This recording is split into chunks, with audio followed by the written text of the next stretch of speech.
in my opinion, and carry Annie. Oh, it's Chris Avalon Unfiltered, bitch.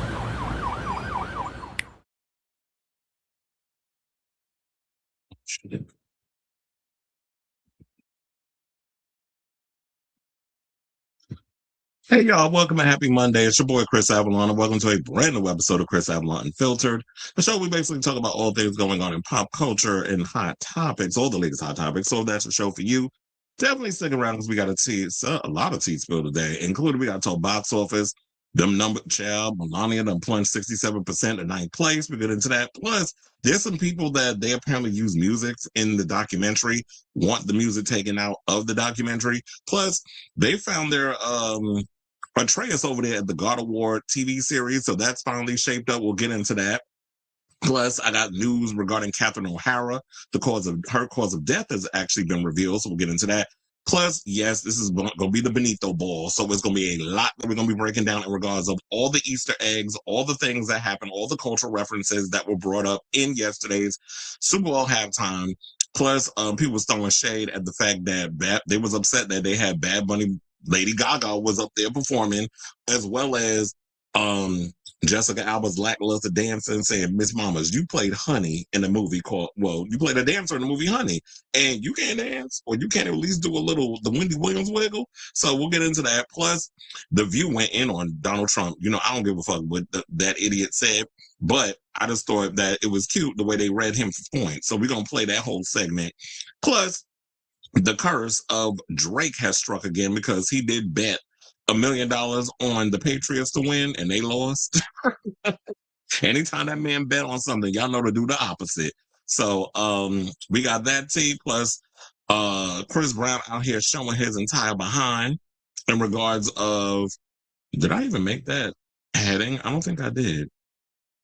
I did not, and I'm going to have to make that when I'm done with the thing.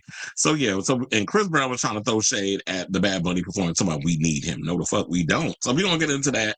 Plus, we got to talk about Sherri Shepherd. She finally addressed the show being canceled.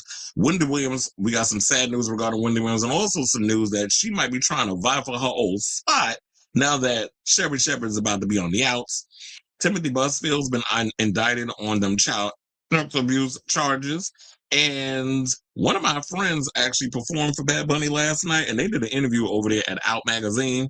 And so we're going to break down that interview and a whole lot more. So with all that being said, if you have not already, if you could please do me a solid, hit that like button. If you're new to the channel, hit that subscribe button so that way you know when we go live with a brand new episode of Chris Avalon Unfiltered. It's like all of a sudden I'm forgetting, where is my banner? Hold on, because now I told her I got to create this Chris Brown banner, which I forgot to do. And let me move her on up so I can remember where the hell. Okay, so there it is. A little more. You went up too far. I hate the way this damn thing works out because you trying to find a way to put it in there. And it's funny enough, it went in the slot that I needed to go in. So we Gucci. All right, let me hit the comments. Hands yellow, heart red. What's going on? Everybody up in the room. Cleveland's in here. I'm not streaming the show on freaking Facebook. I'm doing it on my other page because Facebook wanted to show his entire behind and wouldn't want to connect. So I had to put it on the other page. But I will be cutting up the segments and adding it to the Instagram and all the stuff later on. If those who don't get to watch the live stream will get to watch it. Onyx is in the building. No possibility of getting away from politics. I know. Especially when this current administration makes everything freaking political. I'm about to confess to a crime. Someone ordered DoorDash to the wrong address. I went, not you stealing people DoorDash. I had an all paid for horse Chick-fil-A meal. Not Chick-fil-A. I'm snitching. Well, you don't snitch on yourself. So, it's a lot going on. I was trying to pull up this clip and I was like hoping that it would work for TikTok. I mean, not TikTok, for the Cardi B thing, but I don't have TikTok anymore. So let me see if this works, because it was a clip I was looking for of Cardi B. Okay, I got it. So now I can close this other one, because we got to talk about her and allegedly Stefon Diggs done broke up. Allegedly. So That's going to be some tea that we're going to be getting into later on in the show. All right. So, all right. Not two pieces of the biscuit. Two pieces of the biscuit. That's, isn't that Popeyes or is it KFC? I can't never remember. Anyway, let me hit the banner. And shoot. Let me take that out. And let's get right into the show. Oh yeah, hit the like, subscribe, notifications, smash all of that. If you want to become members, we have memberships. You can become a member. If not, hit that like and subscribe. It definitely helps with the algorithm. It also brings attention to this messy ass show that we got over here. But anyway, without further ado, let's get into the tea. And let's talk about box office. So yeah, Melania on that struggle bus, but we been knew that because she was on the struggle bus last weekend when them numbers came out and everybody was talking about, oh, it grossed $7 million. Okay, and that's a flex with a $75 million budget on a documentary. So it's funny how like everybody trying to move the goalposts and come up with excuses and all that other mess, but nevertheless, the documentary is a damn flop. So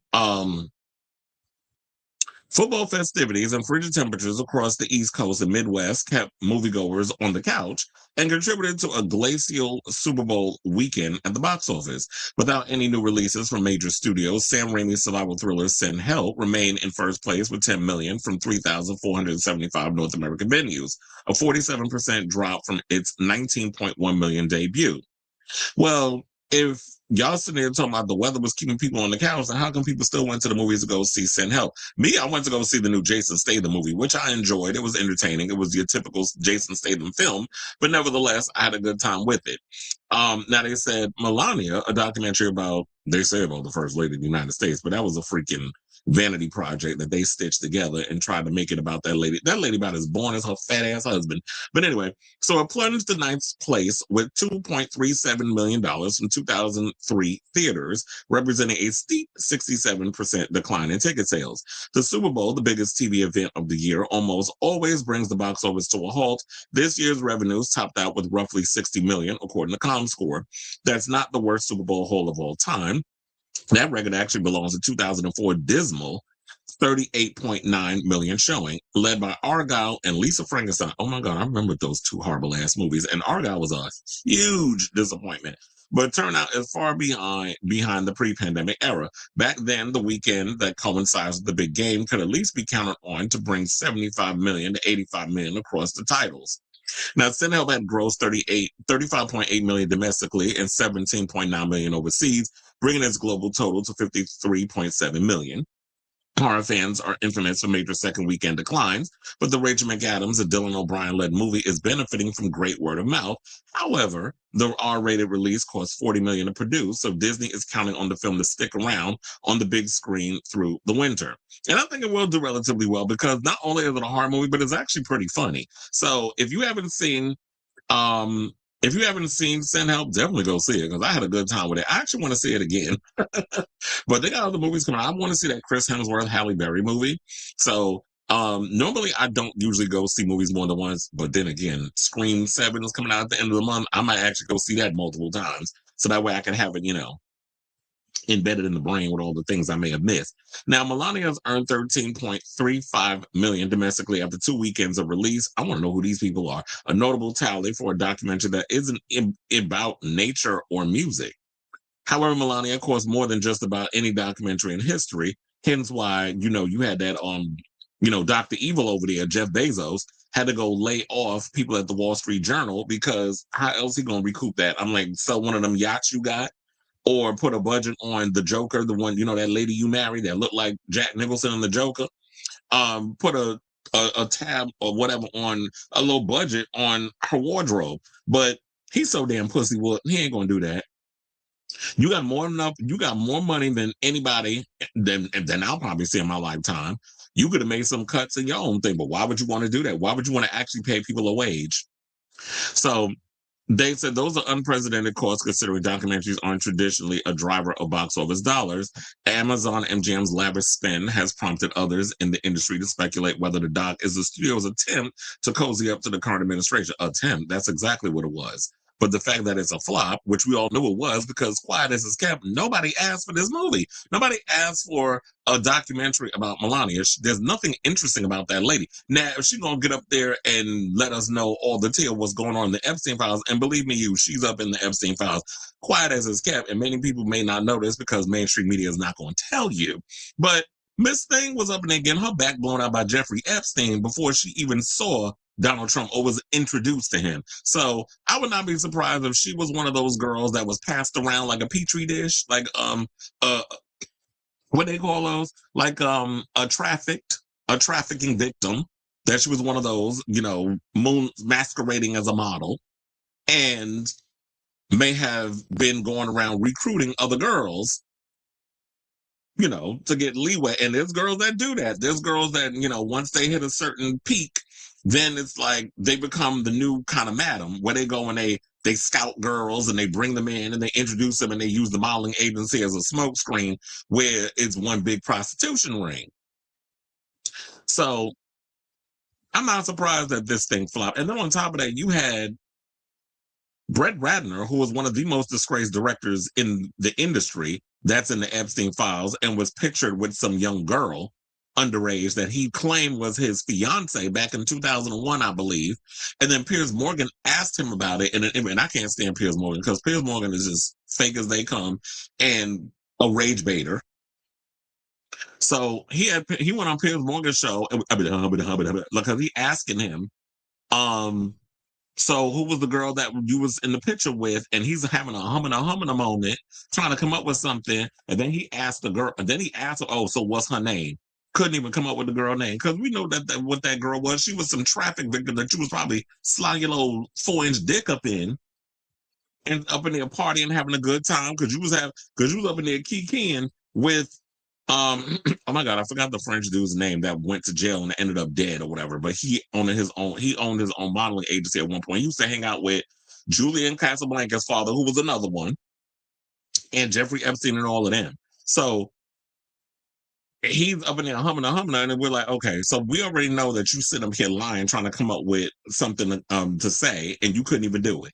So they all in on this whole situation. So, and we see the bullshit for what it is. But the fact of the matter is, you always going to have people out here who deny, who's going to try to move the goalposts and make excuses for this administration because they feel like it's their way of owning the libs. You're not owning shit. Y'all just out here looking dumb every time y'all open your mouths and you move the goalposts.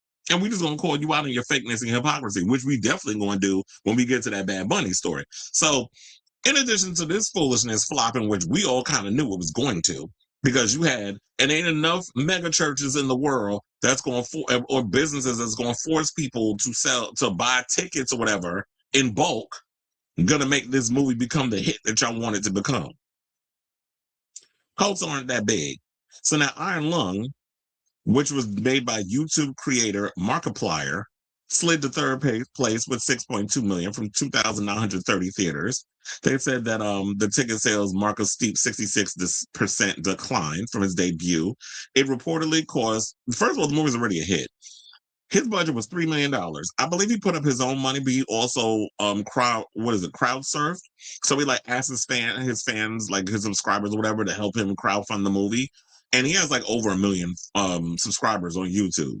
Which is funny because I feel like myself and so many others, when they talked about this guy, Markiplier, a lot of us never even heard of this guy, but apparently he's huge. Just I guess he's about as big as Mr. Beast. So yeah, but the movie's budget was $3 million and it so far grossed $31.2 million. So, and I've said this many times, a win, regardless of how you feel about the movie, if you didn't like it or whatever the case is, him having this huge hit is a win for those of us out here who dream of one day launching our own movie or whatever it is that we want to do outside of just being YouTube commentators, because that's not all the dream of what some of us have. Yes, we like the idea we could be self-made personalities, or we start our own business, or or your LLC, whatever you want to call it. But we all have dreams outside of this. There's YouTubers out there that do the commentating, and also they make music or they make films or whatever the case is. So we don't only just want to be able to be known for one little thing. So shout out to Markiplier and kudos to him. At least he's out here doing, he made his dream a reality, whether you like the movie or not. So I always got to give that, kudos. So they also said with traditional studios sitting out, they had a Angel Studios rom call called Solo Mio and K-pop concert documentary Stray Kids: The Dominant Experience. I actually worked a Stray Kids concert. It's actually pretty good. So I'll give it to them in regards to that. So yeah, they had that. The Solo Mio came and brought in 7.2 million. And I was trying to see how much the K-pop documentary made. Stray Kids: The Dominant Experience opened to a solid 5.5 million from 1,700 theaters. It's been produced by Bleecker Street, the same people who's producing the new RuPaul movie that he's got coming out, the Stop That Train film, which captures the music group's world tour and sold out performances at LA's SoFi Stadium. Yeah, because they don't do arenas. This group is so big, they do stadiums. I believe they did 2 nights at Citi Field. So K-pop, whether you like the genre or not, they're huge. Like, I'd be surprised at how big they are. Then Luc Besson dropped a Dracula remake, which I didn't even know, with Landry Jones and Christoph Waltz, and it came in 5th place with 4.5 million from 2,050 theaters. I mean, I've heard mixed reviews, and then they also said it bested the recent debut of January's We Bury the Dead with 2.5 million. That's the Daisy Ridley zombie movie, which I will say is already available to watch on Prime Video. Like, you can rent it at home. So that's why I was like, you can't even, like, y'all don't even give movies a chance to, like, have a moment in the theater before y'all just dump it on streaming or to just watch at home. I heard it's a slow burn. It's not really a lot of zombie stuff up in it, which has kind of made me hesitant. I'm like, I'll just wait until if it's produced by Shudder or whatever, I'll just wait till it pops up on the streaming service. I don't know if I want to spend 25 or 30 bucks to watch a zombie movie if it's not going to be worth the money. Then they actually came out with, I forgot, they came in with where they said there was no new movies that came out, but it was Strangers Chapter 3 came out, but chill. It came in at number 7 with 3.5 million from 2,565 theaters, and that is below the 2 prior installments where Chapter 1, which came out in 2024, it grossed 12 million, and 2025's Chapter 3 with 5 point, look, damn, that's beyond half. It brought in 5.8 million, and that's because, and they said they spent 20 million on all 3 films. So and they said, but the first 2 generated combined 70 million globally. So it's still going to be a profit from Lionsgate, even though the movies are terrible. And everybody pretty much, I've been hearing so much stuff that people just dislike the Strangers movies. I mean, I like the original with Scott Speedman and Liv Tyler. That's the one I like. Pray at Night, it had some cool action, like killing sequences and stuff in it, but it wasn't a good movie. And then these other Stranger movies, I mean, I don't care about these strangers. I don't want to know their backstory. I don't need y'all trying to create like this whole thing where it's like they come into a town and we start figuring out who these people are behind the mask or why they're doing what they're doing. I'm like, I don't care about the backstory. Sometimes I just want my killers to just be killers for no damn reason. I don't need a motivation. I don't need a backstory. I don't need to know, like, well, they had a hard life and their father was this. I'm just making stuff up because I ain't watch it. But I'm just saying, even though there is a sequence in the thing, we find out that the Gabriel Basso character, who's the guy, stranger killer, his father was basically, he knew his son was killing people and he was basically like burying the bodies. So little spoiler for the new movie. I mean, I don't think majority of y'all gonna go see it anyway. But just say, and then they got the new Wuthering Heights movie coming out. I like Jacob Elordi. I like Margot Robbie, but this ain't my jam, so I don't care. Then we got the Stefon Curry GOAT animated film, and then we have the heist thriller Crime 101 with Chris Hemsworth, Mark Ruffalo, Barry Keoghan, and Halle Berry. That I want to see because that looks good. So those are the movies that's coming out this week. Wuthering Heights might do well, of course, with the women. GOAT might do well with the animated crowd, but then again, I don't necessarily know because it depends because people are pretty picky when it comes to the animated stuff. Crime 101, I'm hoping the movie does well, but outside of Thor, Chris Hemsworth has yet to open a movie that was successful. So I don't know if that movie's going to do well, even though it's got a star-studded cast. Like, I like Chris Hemsworth. I like Mark Ruffalo. I like Barry Keoghan. I love Halle Berry. But I don't think the movie's going to do, it might not do, I mean, it might surprise me, but it might not do that well. So yeah, so that's the box office news. But before we wrap this story up, let's get into this story because Melania, Paul Thomas Anderson, and Radiohead's Jonny Greenwood, they have some music that apparently that they use, well, Melania uses, well, they use in the Melania documentary, let me be more specific. Greenwood wrote a score for this film called Phantom Thread that was directed by Paul Thomas Anderson. And apparently they used a piece of music for the Melania film, and they're saying they did not get permission to use this music. They want the music taken out. So they wound up saying this. This is what the pair said in the statement. They said, "It has come to our attention that a piece of music from Phantom Thread has been used in the Melania documentary." And this is what was obtained by Variety from Greenwood's representatives. Now, while Jonny Greenwood does not own the copyright in the score, Universal failed to consult Jonny on his third-party use, which is a breach of his composer agreement. As a result, Jonny and Paul Thomas Anderson have asked for it to be removed from the documentary. So now you got to go in and change out the music. If you don't, then prepare for a lawsuit, is what I'm getting from this. Now, the Brett Ratner directed documentary, an ostensibly closer look at the First Lady that is ultimately unrevealing. Well, we all knew that. You weren't going to learn shit from sitting there watching that. I don't even know how long the movie is, but just be bored to death watching her attempt at speaking English, which Donald Trump had the unlitigated gall to come up here and say, I didn't understand a word that Bad Bunny was saying in the Super Bowl. But I'm like, you don't even understand what that woman you used to fuck back in the day, because we know that dick don't get hard. The woman you used to fuck, you barely understand what the word she said. Quiet as a scat. We don't even understand what you saying, and the only language you speak is English. But you got the nerve to try to come for Bad Bunny. Fuck out of here, you shitler. That's what I'm gonna start calling him, shitler. Because you want to be Hitler so damn bad and you shit yourself, so shitler. Now, they already got into, we don't need to go into the whole thing about how much the documentary is. But yeah, at the end of the day, Greenwood has been a film composer for over 25 years. And, you know, he's also a rock musician. As I said, he's a part of Radiohead, but he's been, you know, making scores. You know, he did the scores for, in case y'all didn't know, One Battle After Another, There Will Be Blood, Inherent Vice, and Licorice Pizza. I do wonder if he's nominated for an Oscar for One Battle After Another, because I can't remember best score or whatever, what the nominations are. But I wonder if he got a nod, a nomination. So, Owen Gleiberman, who writes for Variety, I remember when Owen Gleiberman used to write for Entertainment Weekly. That's when I used to read Entertainment Weekly cover to cover, and Owen Gleiberman's name was all over that damn magazine. That's how I remember. Talking about taking a trip back in the memory lane back in the 90s.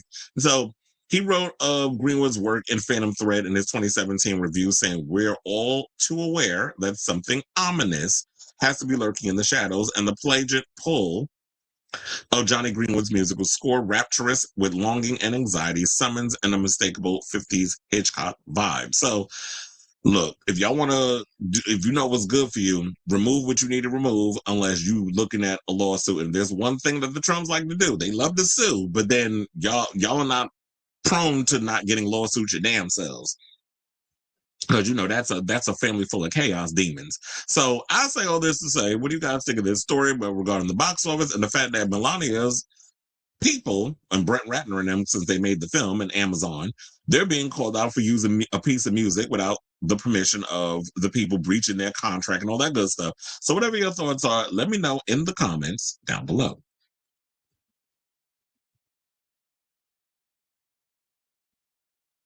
I wish I did. I definitely need to get a call-in number. So but yes, you can give your opinion. You said, do you allow people to give their, or this channel is just pretentious and self-loathing?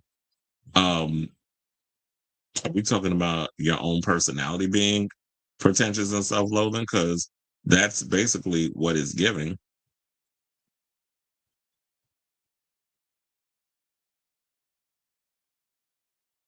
Anyway, because I said, what y'all not going to do is try to come up on this page and think you're going to read me and not get cussed the fuck out. I keep telling you bitches that.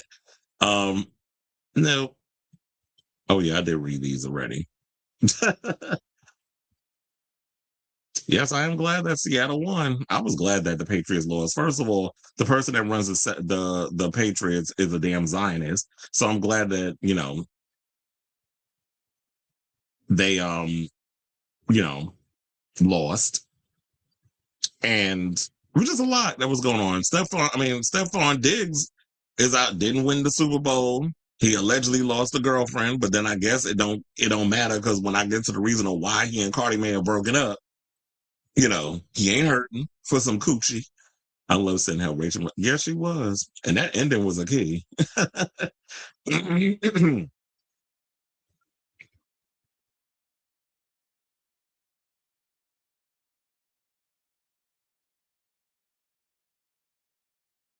Yes, she has. It says she's at an age in Hollywood where things become shaky. I didn't even realize she was, in the same age range as me. That she was, um, 47 years old. I didn't know she was in her late 40s. Well, I don't think she was younger than that. She's been starring for 22 years and still has. Yeah, because I'm like, she looks so young. Radiohead is my favorite band / group of all time, and Tom York is my favorite male musician. It just sucks that he's become such an. Oh yeah, yep. That was another thing too. Is that when they was out there, that might have been. I was a Radiohead fan, but when I found out they was out there performing in Israel and all that other stuff, I was like, you getting a chop? Y'all being sellouts like that?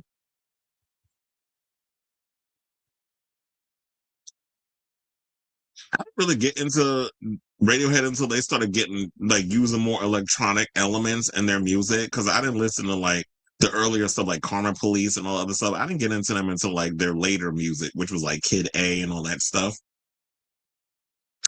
I did not mean. Well, I didn't even see, did I see that? Oh yeah, I did see it twice, but I see it twice now. Well, actually, I see it 3 times. Hmm. You said some hit in their older years, some in their younger. Will Rachel be starring in her seven?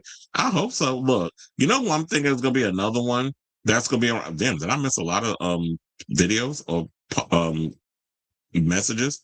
I see. Who else was I thinking? I could see Emma Stone lasting a long time with her career. I saw a story where they're forcing military people. Oh yeah, I did see that too. That they were pissed off that they're being forced to watch to sit through that boring mess. I'm like, I would rather eat glass and swallow it. Hmm. Helen Mirren only been starring for 23 years. Well, yeah, she did. It did get great later. Helen Mirren started getting into stuff in her later years. There's a lot of actors that got on like that. I think even what's the other actor's name? Samuel L. Jackson started acting in his later years too. There's been quite a few. All right, so let's get back into the show. And let's get to this news regarding God of War because they found their Atreus. And it's none other than young actor Callum Vinson, which he's been appearing. I didn't realize this, but he's been racking up some pretty big roles. And one of the ones, because I was like, when I saw his name, I'm like, wait, isn't it the kid that's about to play young Jason Voorhees in the upcoming Crystal Lake series? And yes, it is. He's going to be playing Jason in the upcoming Crystal Lake series where Linda Cardellini's playing his mother. And that's the A24 produced series that's going to be ending up on Peacock. I don't know when it's coming out. I'm assuming later this year, but like in the fall or something, or maybe late summer. But yeah, so Colin Vincent, who appeared not only in that in Crystal Lake, but he also appeared in The Long Bright River and Chucky, has been cast in as Atreus, the 10-year-old son of Kratos, played by Ryan Hurst, in Prime Video's series adaptation of PlayStation's ancient mythology-themed video game from Sony Pictures Television and Amazon MGM Studios.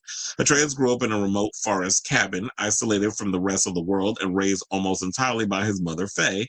He is an accompanied archer, has an affinity for animals, and is intensely curious about what lies beyond the confines of his forest home. After his mother's death, Atreus is left with a cold, distant father who he barely knows and who knows little about him in return. Nonetheless, Atreus yearns for his father's approval and is desperate to prove he is strong enough to survive in a harsh and dangerous world. Would this be interesting? Because I definitely think that we need more shows or whatever, or even film shows, whatever, where it shows that father-son dynamic, and then the fact that you have this kid that is so busy trying to prove seek his father's approval or affection or whatever the case is. And so if they're willing to explore more of that than the games, then I think it'll be awesome. But so far, I'm definitely loving this this cast. The way that they're cast, like this is a great way. Like whoever's casting these people for this show, phenomenal job. So Ronald D. Moore, who also is very like a very good TV producer, he produced the show Outlander and For All Mankind. It's going to follow a father and son, Kratos and Atreus, as they embark on a journey to spread the ashes of their wife and mother, Faye. And they do have the actor who's going to be playing Faye. So I'm sure what we'll be getting is flashback scenes and things of that other where they'll probably spread it out throughout the show, I'm assuming. Now, throughout their adventures, Kratos tries to teach his son to be a better god, while Atreus tries to teach his father how to be a better human.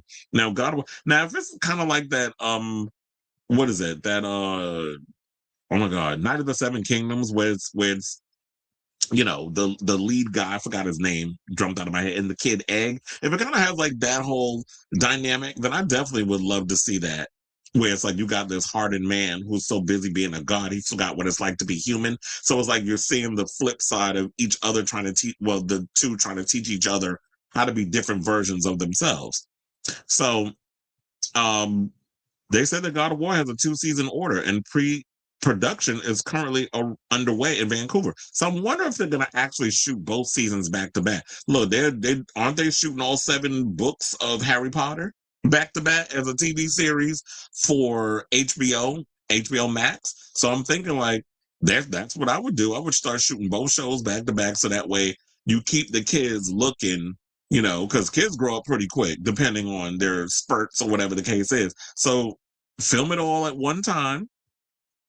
And so that way you don't wait how many seasons in between, and all of a sudden we looking at, and they like Stranger Things, where them kids, and we supposed to believe they in high school when they already in their mid-20s. So now, in addition to hers, Vinson joins previously announced Max Parker as Hemdall, Teresa Palmer as Sif, Olafur Dari Olafsson. I think he's in, that name sounds familiar. I think he's in the new Masters of the Universe as Thor, Manny Patinkin as Odin, Alistair Duncan as Mimir, Jeff Gulka as Sindri, and Danny Woodburn as Brock. And funny enough, because I always hear people say that I don't know if they should be doing this or whatever, but I've noticed that people who do the voiceovers in the show, in the game, have been hired to be the live action versions of those characters that they voice in the show. So I've heard, like, for some reason, there've always been ways where, no, we can't sit in the voice actor and the physical can't be the same. Well, they're doing it with this show, so I don't know who came up with this rule saying that you can't do that. So the show is being produced by Sony Pictures, Amazon MGM, and I'm in PlayStation Productions. So I'm assuming this is going to be on Amazon when that comes out. Like, I'm already irritated with some of the stuff that Bezos does, but so far this is a show I kind of want to see. So, and it's also, I should say, Vinson's third project with Sony Studio Television. He is in the upcoming 3rd season of The Night Agent, which is on Netflix. I actually like that show, since we were talking about Gabriel Basso. He's on that show, and he also was in The Strangers, which we were talking about earlier, and previously starred in Peacock's Long Bright River. He also wrapped his 4th series lead as Jason Voorhees in the Friday the 13th prequel, Crystal Lake, for Peacock. He played the series regular of Henry Collins in season 3 of Chucky on Sci-Fi/Peacock, and the role of Tom in the feature film Coop. He's also repped by Rebel Creative Group and blah, blah, blah, so on and so forth. So this kid is actually about to become a big name because he's picking up a lot of parts. So I'm definitely looking forward to seeing this show when it finally gets done, because so far, everybody they've cast, I'm pretty excited about it. I'm definitely liking this. Now, please do not end up like The Last of Us, where we got a great first season, then that season 2 definitely gave me the season of Negan when he made his appearance in The Walking Dead, and then that's when the show went to shit. So I'm really hoping that this show doesn't suffer that same fate. But since we have somebody who, a great executive producer behind, this show, like Ronald D. Moore, I think that this show, in my opinion, is in great hands. So I'll say all this to say, What do you guys think of this story? The latest news on this upcoming God of War TV series. I'm liking the cast. I'm liking who they're picking. It's funny enough, I didn't even think about that this would be the kid that they would pick. But, once they start presenting all this stuff, now I'm feeling like I'm definitely here for it. So let me know what you guys think of this story in the comments down below. They're trying to level up like Game of Thrones. Yeah, with Game of Thrones and they 5,000 spinoffs. But I am like a Night of the Seven Kings. I got to catch up though, because I'm a little behind in some of the episodes. But I like the show so far. House of the Dragon, I'm glad that I think their upcoming season, their final season, I'm like, good, because I was pissed off at that last season. So let's wrap that show up. Because them people have kind of pissed me off with the direction they were going in. But I was even thinking of giving Game of Thrones a rewatch. Oh, yeah, I think they went bankrupt.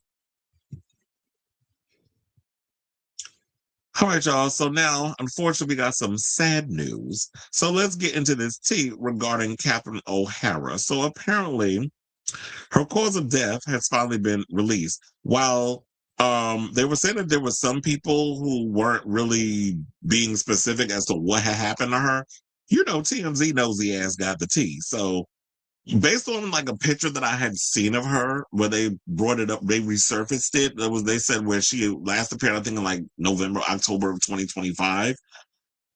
She looked like she may have had the big C.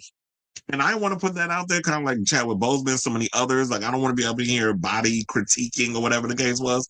But since TMZ nosy ass is out here spilling tea, we might as well talk about it. So apparently, they said that she died of a blood clot in her lungs. Now, while the iconic Hollywood actress's immediate cause of death was listed by the County of Los Angeles Department of Public Health as a pulmonary embolism, rectal cancer was the underlying cause. The outlet claimed on Monday, and this is according to TMZ. Now, the outlet claimed on Monday that O'Hara was cremated per her death certificate, with her remains given to her husband, Bo Welch. The Schitt's Creek actress died on January 30th, with Creative Artists Agency confirming the news to Page Six, and that she had been suffering from a brief illness. She was apparently, she was 71 years old, which is like the same age as my father, actually. Now, at the time, the LA Fire Department told Page Six exclusively that they responded to a call to her Los Angeles home at 4:48 in the morning, local time, before transporting her to the hospital in serious condition. They said although her condition before her death was unclear, O'Hara did suffer from a rare condition called situs inversus, in which the arrangement of her internal organs is a minor image of normal anatomy per NIH. The condition is typically harmless, as it can make future complications difficult to diagnose because symptoms might appear differently in those with mirrored organs. The star had a prolific career both on TV and in movies, which kickstarted in 1974, and then she graduated from high school in Toronto, Canada. She famously went on to star in iconic movies like Beetlejuice, Home Alone, and Home Alone 2, as well as the TV show Schitt's Creek.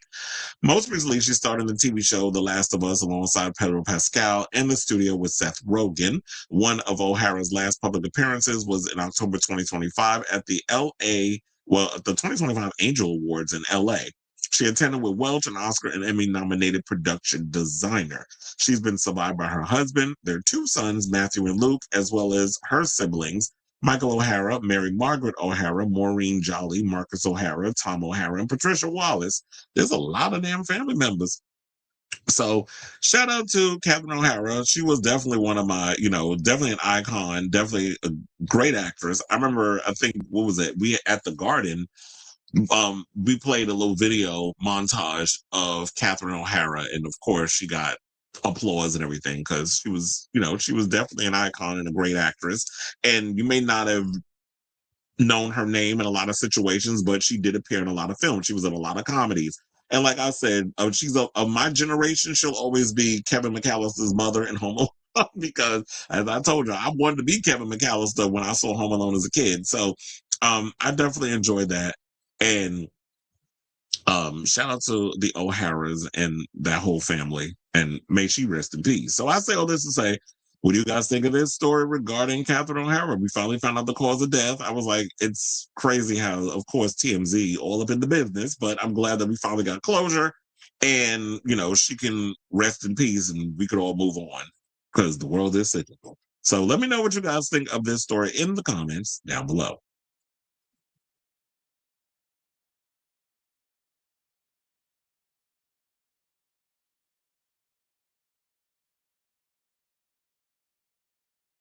Okay, so now I got somebody in here posting the same thing 50 million times. You can get up out of here. R.I.P. Did anyone see Heated Rivalry? We talked about it on the show. I'm like, of course I'm seeing Heated Rivalry. Have you not seen any of the topics I've been talking about here? I've mentioned it so many times. And then you said, check out SCTV. Oh yeah, I've heard about that. Love Turn Shit's Creek, such a chaotic menace. Is this the same person in here?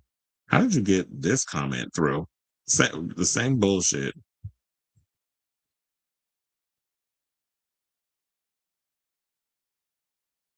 No, I have not seen it, but I've heard of it. Only the whole internet. Yeah, because I was like, chill, I got rid of you. I don't know how you still yeah, they've already been blocked. I was like, why are you sending the same stupid Bitcoin thing in here? Probably a damn bot.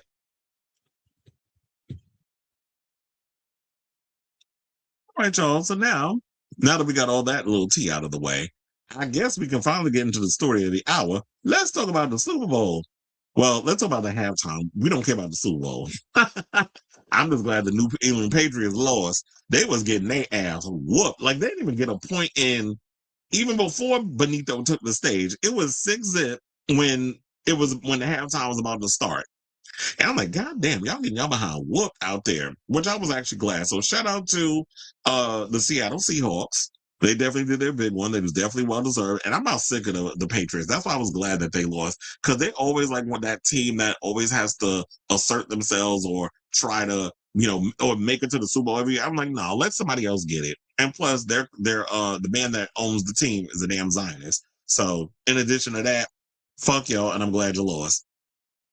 And so, besides all that, let's get into what was more important, which is the Benito Bowl, because Benito came in, shook the culture, definitely defied expectations. We would all sit up in there wondering who exactly was it that he was going to bring to the stage and perform, and who were going to be the guests, because every time that there is a Super Bowl halftime, people was wondering if there was going to be guests. A lot of people was thinking it was going to be Cardi B. But Cardi B, technically, she was on the show. She was in the background at the pink house on the porch with all the dancers and stuff. It was her, it was Jessica Alba, it was Carol G, and also Pedro Pascal.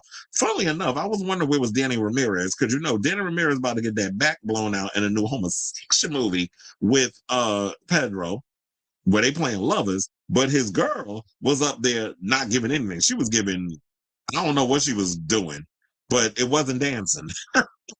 And they was dragging her online. And we're going to get into the comments because we do have some of the tweets that the people was going in reading Jessica Alba online. But anyway, let's get into the variety stories. So Bad Bunny promised the world would dance, and believe me, they did. And also I cried quite a few times watching it, because even if you don't understand the language, and I heard there was a lot of people, black people particularly, kept coming out, I don't understand what they saying, but it was good, or I don't understand. They could have at least put subtitles. I'm like, now, when you go to, and this is how I know how uncultured a lot of you people are.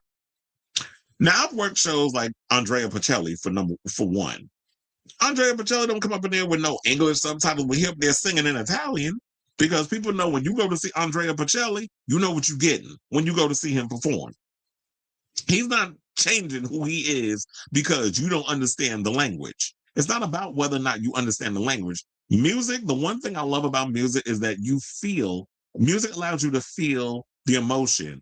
You realize with music, it brings people together. And it also, in my opinion, I feel like it connects you in a way where even if you don't understand the language, you feel what the artist is trying to say in what they do, or what it is they're doing, artistically or creatively. And so, yeah, I think that's one of the things that Bad Bunny has, And I think that's why people love the fact that he doesn't compromise who he is. It's like, I'm not changing my stuff in English. I'm not coming to you as that. I never came to, you all as this Spanish guy, this guy from Puerto Rico who had to go and learn English like Shakira and so many others, because Shakira was not a girl that spoke a lick of English before she came over here to infiltrate the Anglo market. She learned because she was around the Stefons and they were helping her, get inside the Anglo market, and she crossed over and she had that success. And that's what a lot of the artists, the Latin artists, had to do in the 80s and the 90s and the 2000s. We in the 2010s. Well, that's when Bad Bunny came on the scene in the 2010s. He was coming as he was. And I think because he came as his authentic self, that's why a lot of people respected him and came and took him in. This man is huge in China. You thinking the Chinese up in there saying, oh, well, you need to learn to speak our language for us to understand what you're saying? Of course, in America, you get ignorant ass people that say that. It's the maggots and also black people. So I'm not just going to only put it on them, because there's black people I saw that was in comments and things on my timeline that was saying that dumb shit too. And also getting mad because, and we're going to get into the Chris Brown thing. I know I'm jumping all over the place, so I'm trying to focus. The Chris Brown thing, which kind of pissed me off, because I'm sitting there like, you know what, black people? How many black artists have we had so far that have performed on the Super Bowl stage? Let other people have a moment. Y'all don't always, black folks don't need to be at the center of attention all the goddamn time. Let other people have a moment too. So one of the things I did notice, because I've seen a little bit of the residency, even though I didn't get to go, he did take pieces, like sets from the residency, and incorporated it into the Super Bowl show. Because there was some video that Apple Music put out where they show Bad Bunny in like Michael Jackson's suit and all this other stuff. And everybody's like, you spoiling it. He ain't put nothing in there. I think it was just like a little video they decided to do, a little misdirection, whatever the case was. But all the footage that they showed in that little Apple Music video, none of it made the cut. I'm going to throw y'all off. So, because a lot of y'all are nosy. But, so yeah, the field was set up basically to look similar to the residency he had in Puerto Rico. And they also said that, they had the transforming the space into a Puerto Rico vecindad with a barbershop, liquor store, and the iconic casita, the small house where he would welcome celebrity guests during his Puerto Rico residency. Now, on Sunday night, they had Karol G, Cardi B, Young Miko, Jessica Alba, and Pedro Pascal were spotted dancing under the on-field roof as the performance moved through a field, a giant dance floor filled with exuberant dancers, at an actual wedding. So that wedding that y'all saw, they actually got married. And the performance, as y'all know, was loaded with Easter eggs that fans will be decoding for weeks. And I had to watch it so many times to catch all the damn Easter eggs. So the Easter eggs that I definitely enjoyed catching was the fact that he did play Gasolina, which is a Daddy Yankee song. I know some people saying, well, he should have had Daddy Yankee there. It's like, look, if I was going to sit and bring every reggaeton artist or whatever under the sun, we'd be here doing a 45-minute show. And the thing is, 12 minutes, 13, I think it was like 13 something. I don't remember exactly the number it clocks it in, but I think it was under 14 minutes. There's only so much that you can get out there before, people, you can't fit everybody in the thing. So I just like that he was like, you know what, I'm just going to focus on the message I have, which is propping up Puerto Rican culture. And then at the end, that's when he talked about Uruguay and Panama and Dominican Republic and America and all these other places. It felt like something out of West Side Story at the end. But nevertheless, because of the way he was saying, Panama, Colombia, the way he was saying it was like, it's very much giving the accent in West Side Story. But a Spanish person doing an American accent, or just some actor trying to interpret what a Spanish accent sounds like in West Side Story. So that was when the whole uniting thing came in. But for the most part, it was very much Puerto Rico and New York, because there was some New York references up in there too. And we're going to get to those in a second. So I like the fact that he paid tribute in a way by playing Gasolina. Also, having Ricky Martin come out and sing what's that? What was the? Because I can't. I'm like trying to remember the name of the song. Hold on, because I do have a lot of the notes or whatever the case was, where um he sang the song which was about what was it like paying homage to Hawaii because apparently the people in Hawaii are going through the same thing um that Puerto Rico is going through, where you have they're fighting to keep their land. You have all these people coming in trying to gentrify Hawaii. These people trying to fight for their mainland. I think that's even referenced in the new movie. Damn, I can't remember the name. I always forget the name of the film, but the new Jason Momoa, Dave Bautista movie. They kind of mentioned that in a sequence too. Also, shout out to the old lady that owned the Caribbean Social Club, which is known as Tonita, which is basically a Puerto Rican social club in Williamsburg, where at one point that was the old lady you see that gives Benito the shot. That's basically a reference to her. She is an actual real life person who owns, like I said, the Caribbean Social Club, where a lot of Puerto Ricans and a lot of immigrants would go to seek advice, or they would go to get, help with papers or whatever the case was. And this was there back in the 70s. And I remember at one point, whenever Benito comes to New York, he does go down and sees the place. And I think it was going to close at one point, and he actually saved it from closing. So when this guy goes around and says, he does all the things that he does, he walks the walk and he talks the talk. He's not just out here saying stuff for shits and giggles or just it's all performative like some of these other artists like to do. He also said that the set design throughout the show was rich with glimmering with slices of plucked straight from Puerto Rican communities because, like they said, they have the iconic pink La Casita, Paraguay, Coco Frio, the taco stands, depiction of green sugar fields, which is what it opens with, where you see like the ancestors who worked in the sugar fields, and then you see how it goes into, you see that they're, the drinking from the coconuts and all other stuff, and how it spills on down to that. Like it starts in the coconut field, the sugar fields, and then it spills onto the other things. So as you're seeing this, I like that he basically brought a lot of that in, as well as having a real life wedding. I thought that was awesome. And then the Ricky Martin thing, as we talked about, the way him saying God bless America, and then also so all of that stuff was great. There was so many, like I said, there's so many Easter eggs in this thing that we could probably be here all day picking out all the stuff that was going on. Okay, so now let's talk about Lady Gaga, because that was kind of like the moment that went into the situation. I was like, now, why of all people do we have Stephanie Joanne Germanata up here singing the salsa version of Die With A Smile, a song that she has with Bruno Mars, that Quiet As It's Kept was not going to be a part of Mayhem until them singles wasn't doing what it was doing, and because Die With A Smile was a huge hit, she decided to tack it on.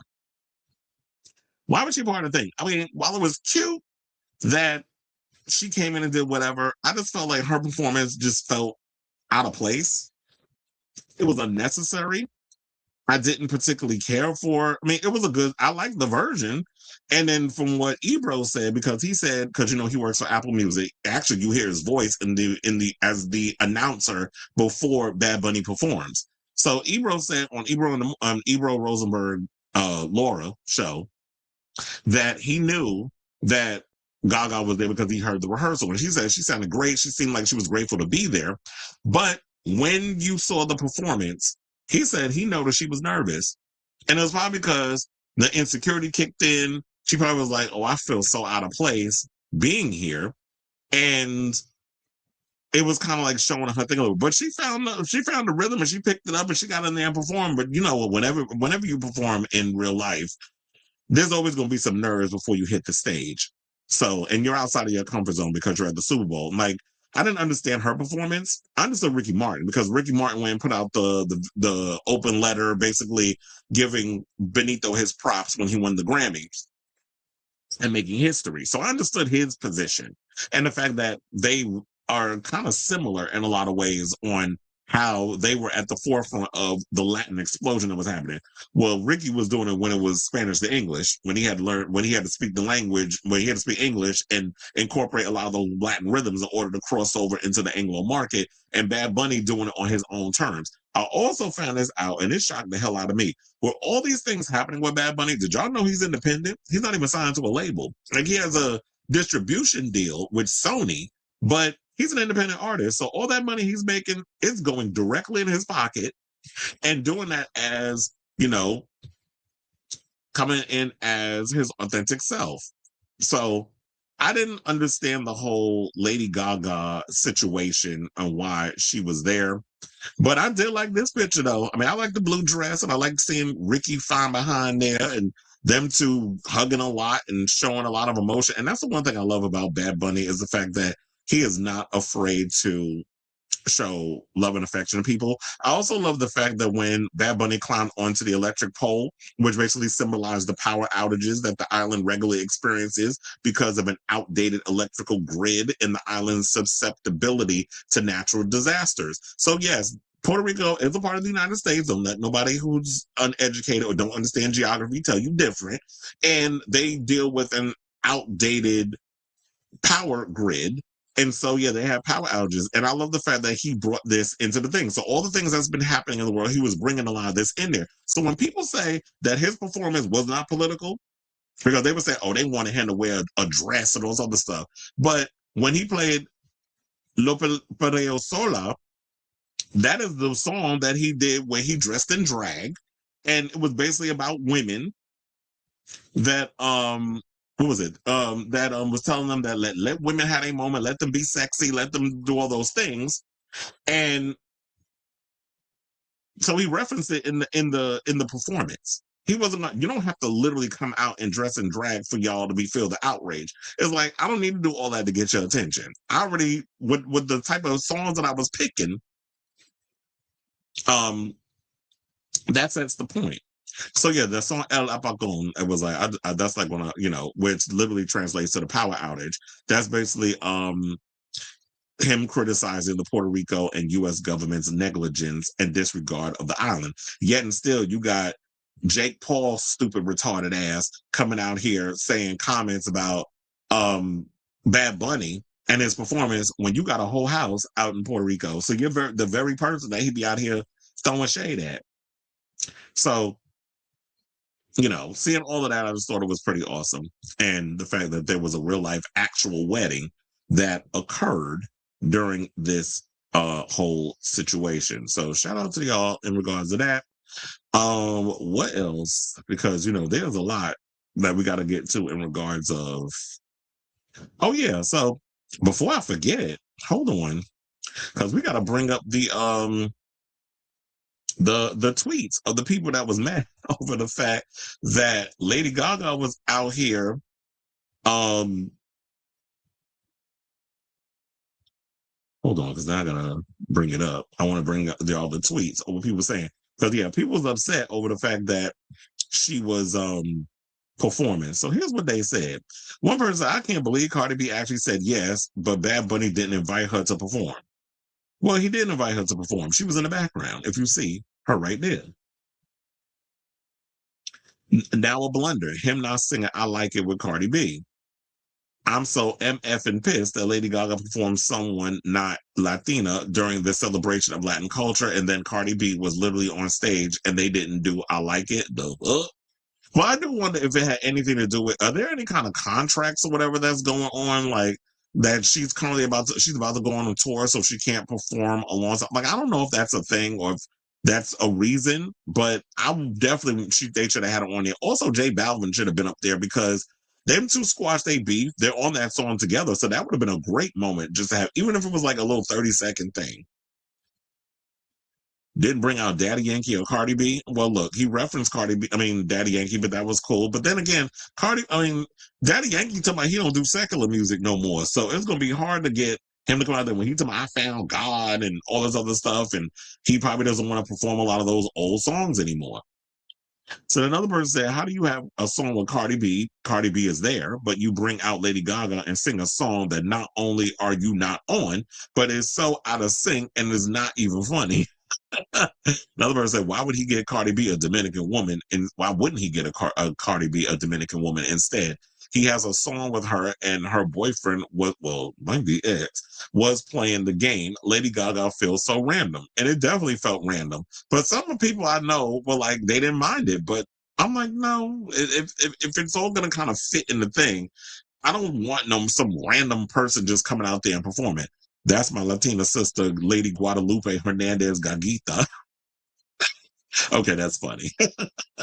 So yeah, there you have it with that. But I was like, okay, that's pretty funny when y'all got her. Y'all done gave her a Spanish name. What was it again? Lady Guadalupe Hernandez Gagita.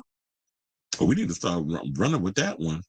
And Nueva York, that's like one of my favorite songs. And Lo que le pasó a Hawaii, that was basically the song that he did in regards of talking about Hawaii and all that other stuff. So, but that was awesome and everything. Now, let's get into this other story because there was another thing, and I know we need to debunk this because a lot of people was running around with this story about the kid that Bad Bunny hands the Grammy over to. So apparently a lot of people was up here saying that was Liam Ramos, who was a little boy that was detained by ICE. When y'all seen that picture where he's facing the car, and I think his father had done ran away or something or another, and then the ICE was trying to get him and he left the kid or whatever the case was. Where's that hat from? Is it Blue's Clues or was it Bluey? I don't know. I don't know the kids stuff, but I know the little kid. A lot of the kids are into Bluey, so I'm assuming that's what it is. But it's an adorable kid. But in regards of the tea, a lot of people out here thinking that was Liam Ramos.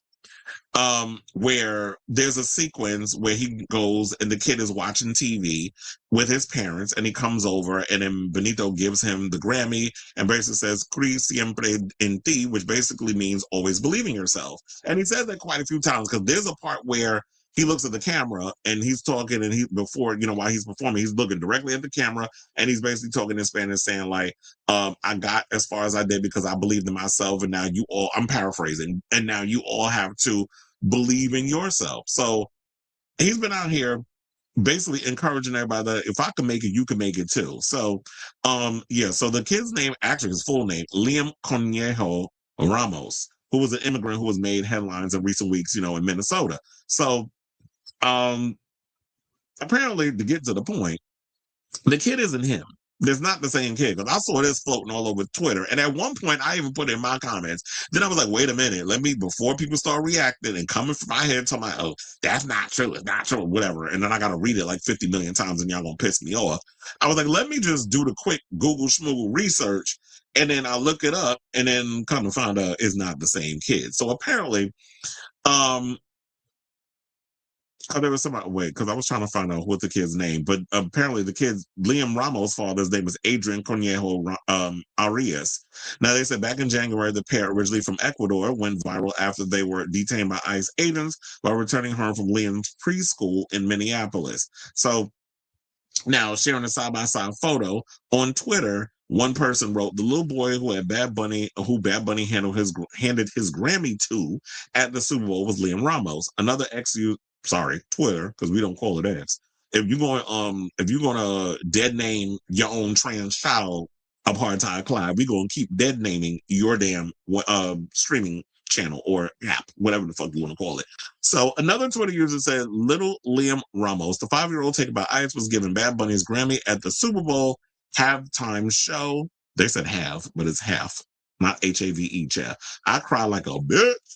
And it said that scene was emotional, but then come to find out it wasn't him. So now a third person on Twitter chimed in. The little boy Bad Bunny gives his Grammy to hold, and the camera stayed on him for a little bit. Was that Liam Ramos? Somebody tell me, because boy, oh boy, that would be epic. Now, following speculation, apparently the kid's name is Lincoln Fox, a half Argentinian, half Egyptian child model and actor who was previously featured in commercials for brands such as Walmart and Target. So yeah, there's a kid there. And I was like, oh, he's so adorable. If I wanted children, I would want him to look like him. It's a cute little baby. But and it looked like he was like trying to, and I could definitely tell it was just like, oh, he was trying to hold that pose for as long as he was. And he was like, kind of gives the glance over a little bit before the camera cuts. Like, okay, are we done? Like, you're gonna say cut? Like, he was definitely giving that. during that scene. And so Fox News 5 reposted several clips on his Instagram stories from the Super Bowl halftime show after being tagged by people who recognized him. Now, having also shared a video from the stadium of his moment in the show, he wrote, "I'll remember this day forever at Bad Bunny PR. It was my truest honor." Over 75,000 people liked the clip, and many commented that his feature in Bad Bunny's performance was their favorite moment of the Super Bowl. Oh, I also forgot to tell y'all that Bad Bunny done scrubbed his Instagram. So he only got like one picture, I believe, up there that has, and unfollowed everybody. So I don't know what's going on. I don't know if this means that he got a new album coming. You know, whenever people scrub their Instagrams clean, that usually means a new era is coming. But I know he's about to tour Europe, which I don't think he's ever done. So he's about to go global with the tour now that he's done with the residency. And I think he finished South America. So now he's about to go to all the European markets. So I don't know what's going on, or maybe he just like, okay, y'all done pissed me off after, all your little comments you're saying on social media, so I got to scrub everything. Because I'd have been like, leave everything up there. So, and then they went on to say Fox's appearance at the Super Bowl left many viewers questioning whether the singer had intended to refer to Ramos over symbolizing his own achievements. Yeah, because when I was looking at it, I was relatively confused during that scene. I was like, now, is this basically saying like, okay, so this kid and his family is watching someone like Bad Bunny win an award as prestigious as a Grammy? So he basically handed to the kid saying like, oh, you too can win this Grammy one day if you try so hard. I mean, if you work hard and you believe in yourself. Or was this basically little Bad Bunny watching himself on TV and Benito passing the Grammy to his younger self? So I was wondering what that meant, because I was kind of confused in regards of what that moment was symbolizing.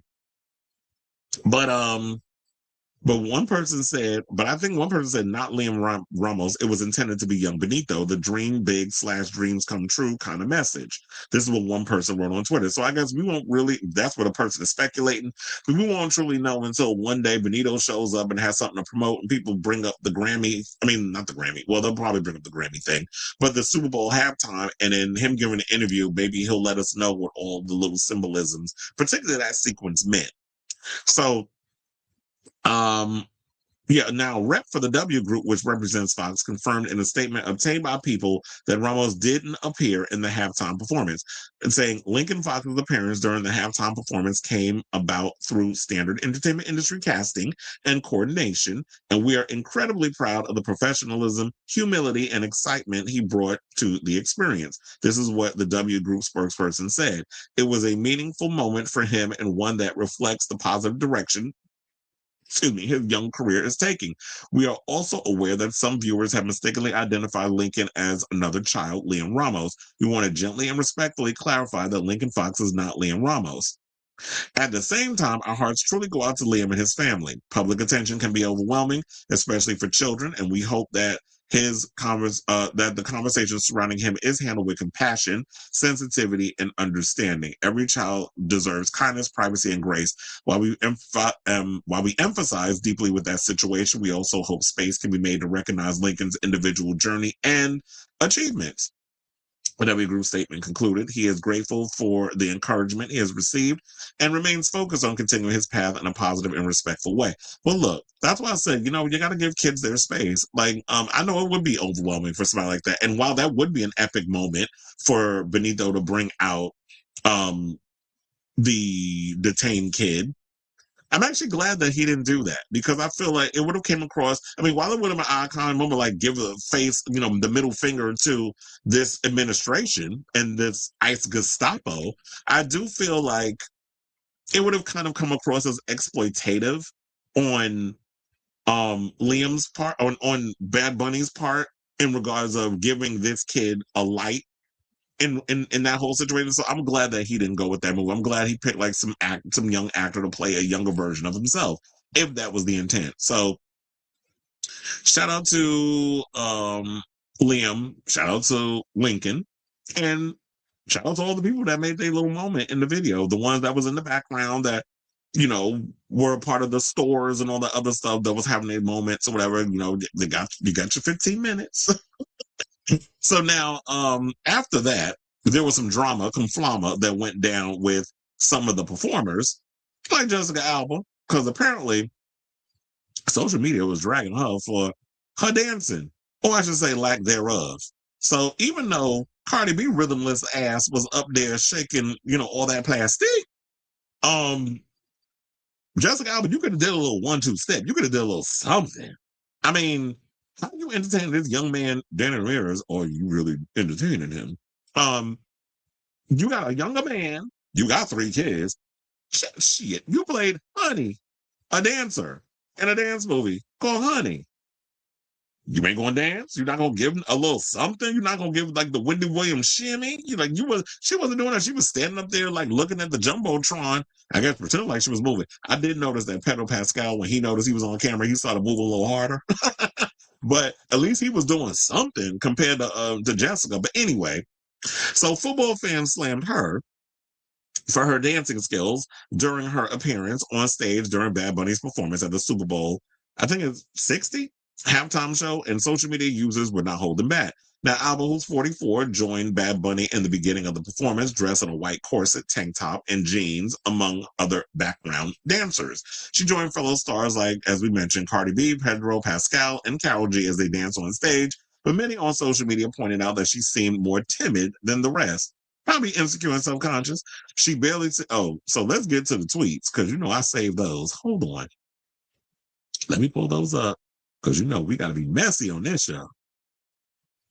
Why Jessica Alba up there acting like she can't dance? Babe, you played Honey. Or someone else would say, Honey. Jessica Alba is an imposter. She can't even rock side to side on beat. Well, it kind of makes us think that probably wasn't her doing all that dancing up in that movie. She probably had a double doing all the work. And then with the close-ups, she give you a little, just moving the head around and all that other stuff, giving the illusion. Like kind of like Julia Stiles and Save the Last Dance. In your dreams, it may be hard as it once seems. Remember that movie? It was like them feet was not matching when she was up there dancing either. But we pretended that she was up there giving all that extra, something like she was a professional.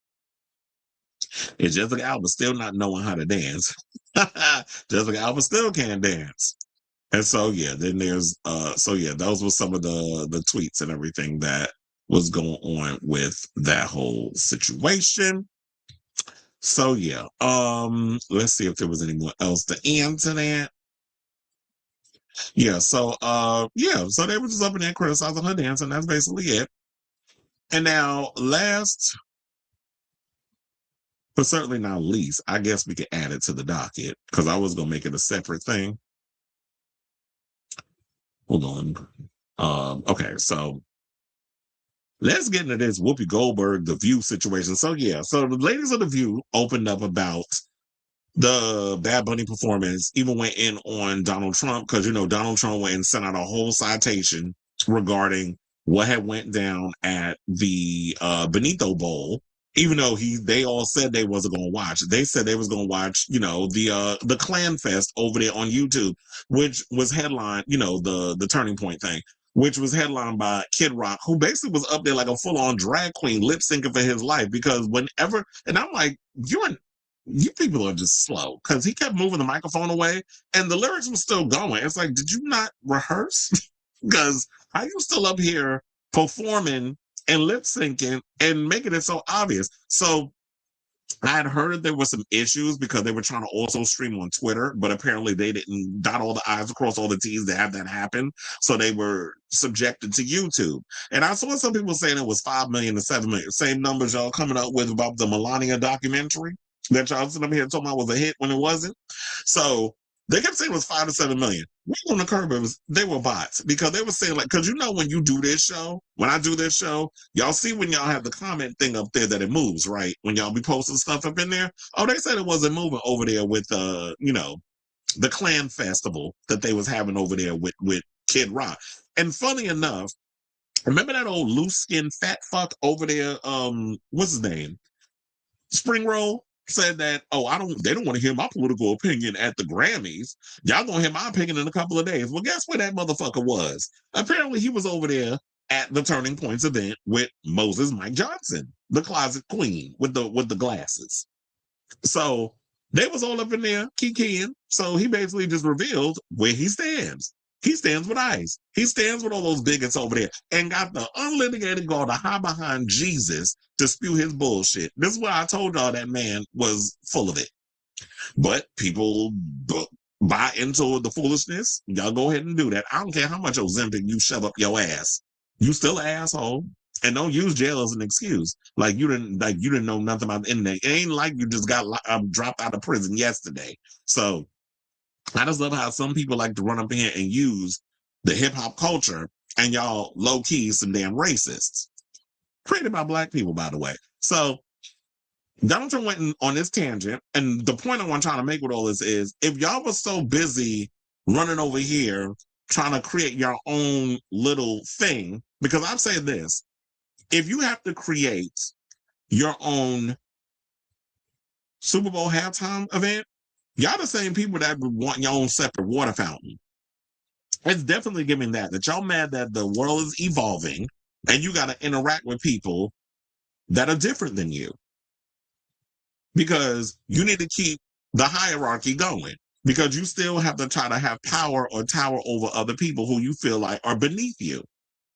And I find it funny that y'all sit up in here talking about that y'all want to, deport a bunch of people when this very foundation of this country was built on the fact that you needed people that to do the jobs that y'all don't want to do.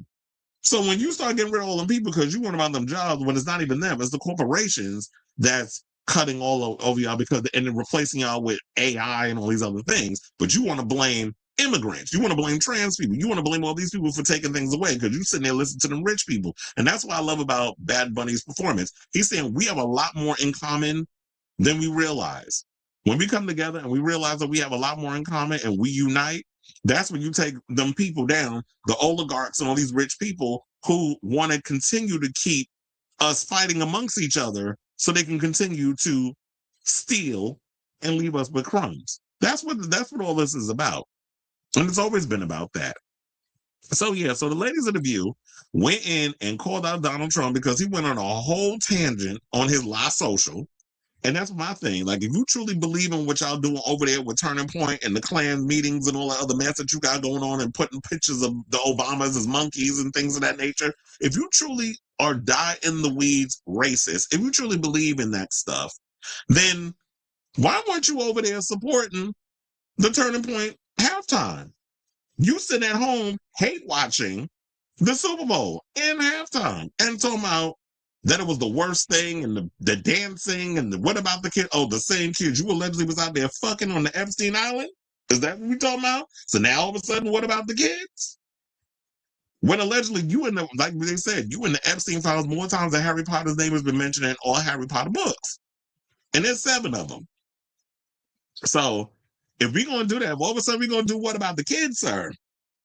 We already seen a lot of what was in that Epstein file that wasn't redacted, that y'all tried to, get rid of and things of that nature. But certain websites, shout out to Midas Touch, was saving a lot of the Epstein files. And I was seeing a lot of what was going on in there from them, from Kyle Kalinske, and so many others that are exposing these clowns for the true disgusting human beings that they are.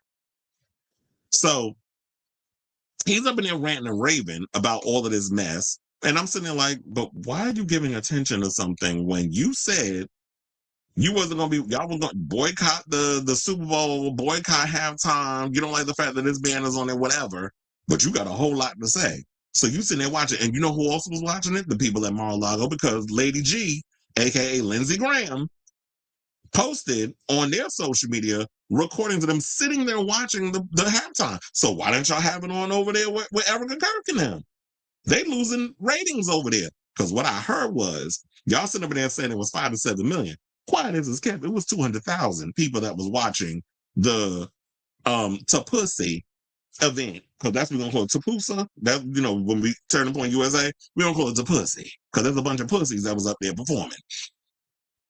I should have put that picture up with the Turning Point thing where it showed a bunch of dancing crackers. That's what I posted on. That's what I posted on my social media. I should have used that as an actual picture. Actually, while I'm playing this view clip, and we probably gonna have to deal with commercials, unfortunately, because it's over about 11 minutes, and YouTube, I ain't paying that whole situation. I'm gonna play y'all the segment of the View people going in, and by the time we come back, then I'll be able to what's I gonna say? Because I just remember somebody wrote LMAOT pussy. So yeah, by the time we come back, I'll have the picture and I'll use it as a background. So yeah, let's get to this thing with the View ladies are talking about the Bad Bunny situation, and then we'll come back and talk. Please hold. Let's talk about the Seattle Seahawks, okay? Congratulations, there wasn't even a game they won so bad. It was amazing.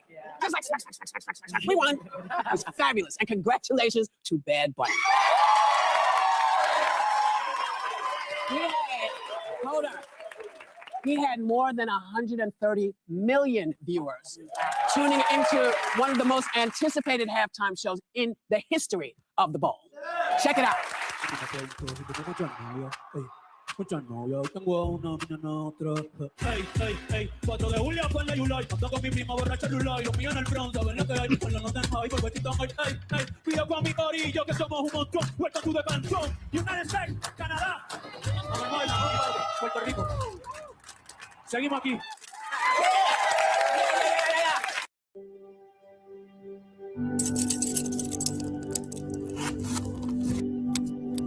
I told you that was gonna come in.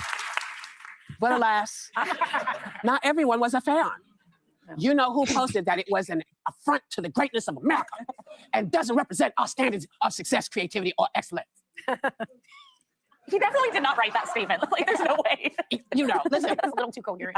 It's clear, though, that you watched it. Yeah. So what was happening with Kid Rock? That wasn't that your thing? You didn't want, oh. Also, oh. Did they get his, no, they didn't get that. Okay. All right. Well, I'm not going to bring it up. But you know what? That's a good thing about America. You can watch what you want when you want.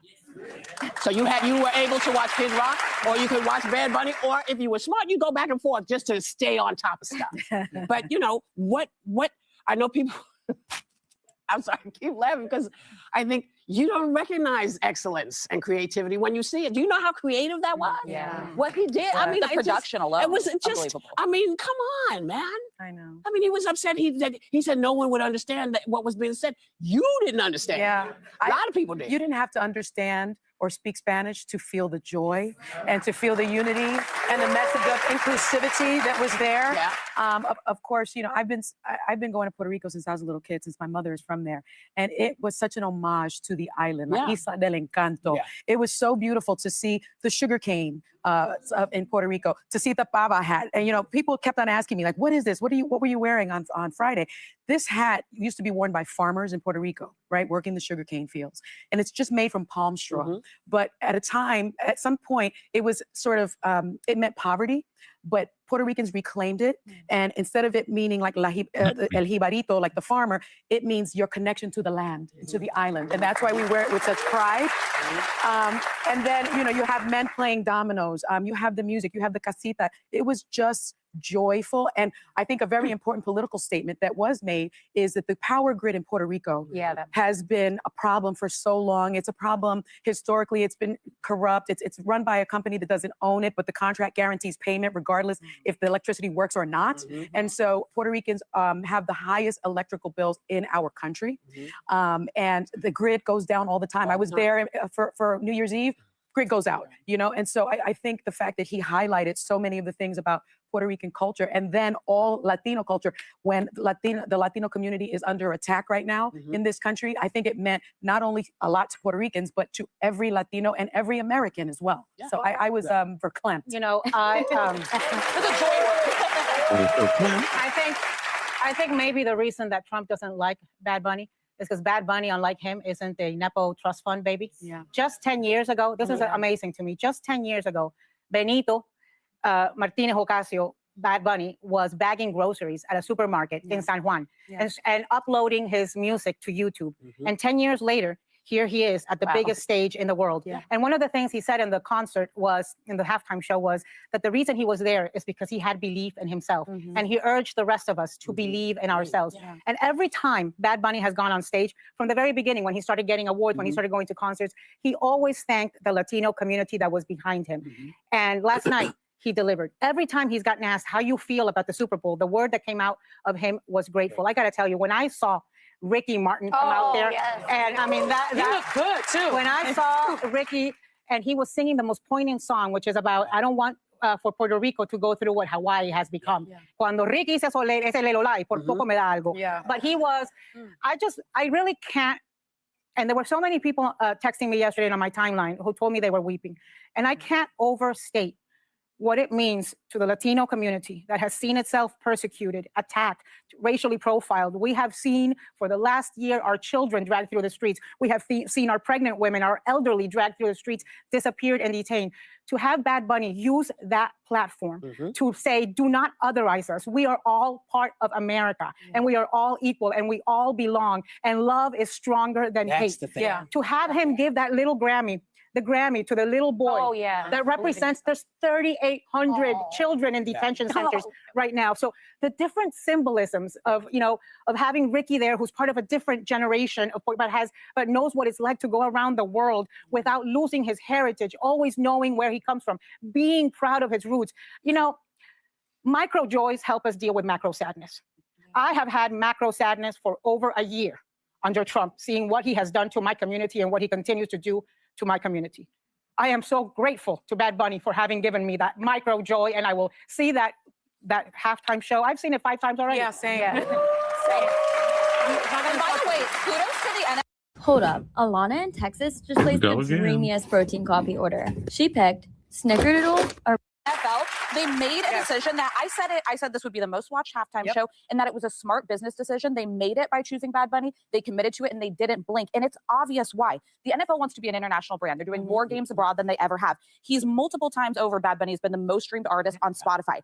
39 million Latinos are among the NFL's most loyal viewers and the most likely to buy merchandise. They know what they're doing. They're like, this is an excellent artist who appeals to a demographic that may not even tune into the Super Bowl, but they will to see him. And it was also just an excellent performance. Start to finish. Excellent. I only even knew the song he ended with, and I was like, I'm following this. I love this. People are dancing. Baby might come out. Like, we're good. But I'll say this on like the sort of culture war, the other halftime show. The people who were mad the day he was announced as the halftime show were going to be mad regardless if he did. If he flew out on a bald eagle saluting Ronald Reagan and George Washington, they would have still been mad. So it's like, I think it's a good reminder, like, tune out the timeline, tune out the noise. I think it's no shade to Turning Point in the alternative programming. They got like 5 million views. 135 million people tuned in. It's America's game. It was a great performance. And honestly, and I just want to end on this too. You don't need to speak the language to appreciate it. That was the takeaway. Well, my mom was like, this is great. Like, he said himself, you don't need to understand me. I want you to dance. There was no one that could have watched last night that didn't dance. Oh, they won. And the thing I love, though, that when you think of sports in this country, actually globally, but you grow up knowing it's a celebration. You're going to show up and celebrate. This was the richest celebration that Bad Bunny didn't make about himself. He was lifting everyone up around him, and the light shone so bright. And as they rattled off those countries at the end about North America, South America, Central America, it's funny how that becomes political to some, because that's the most inclusive big tent love I've ever seen at the biggest game of the year. That's what it's supposed to be. I like to mention fashion. He was wearing Zara, which is a Spanish brand. So I was really digging that. Well, listen, here's the thing. People will watch what they want to watch. You can't dictate what people are going to do or how they're going to feel. You were talking about how tired you are of watching the destruction of people's energies and their feeling. Me too. Yeah. And I've been tired of it for quite some time as I watch them, remove information about Medgar Evers, and say that the man who shot and killed him was not a racist. He's not to be called. He is a racist. He was a racist, and he will always be a racist. And the reason I say that is because we in this country, what we don't learn in the history books that don't tell us half of what our history is, we learn orally. And these stories are not going anywhere. But here's a great story for y'all to just put in your pocket, because I know you're going to want to see the Super Bowl again. You know where you can watch it next year? Right here on ABC. We have the Super Bowl. We will have the Super Bowl. I'm about to say, okay, we can pause at this point. They're done. So I'm like, God damn, the ABC is getting everything. They got the Grammys, they got the Super Bowl, everything's going to ABC. Now ABC done swallow. I think they're about to become the #1 channel in the world, because they just snatching up everything. But yeah, I feel like they said all that need to be said. I look, I was another one that was watching the Super Bowl, the halftime multiple times. I watched it twice yesterday. The second time, because I had it on two things. I had it on my laptop because I was watching other stuff on my regular TV. Because I don't particularly care for the regular Super Bowl. I did catch snippets. But when I watched the halftime, I wanted to be aware when the halftime was coming on, so I had it on my laptop. Peacock is what was showing it.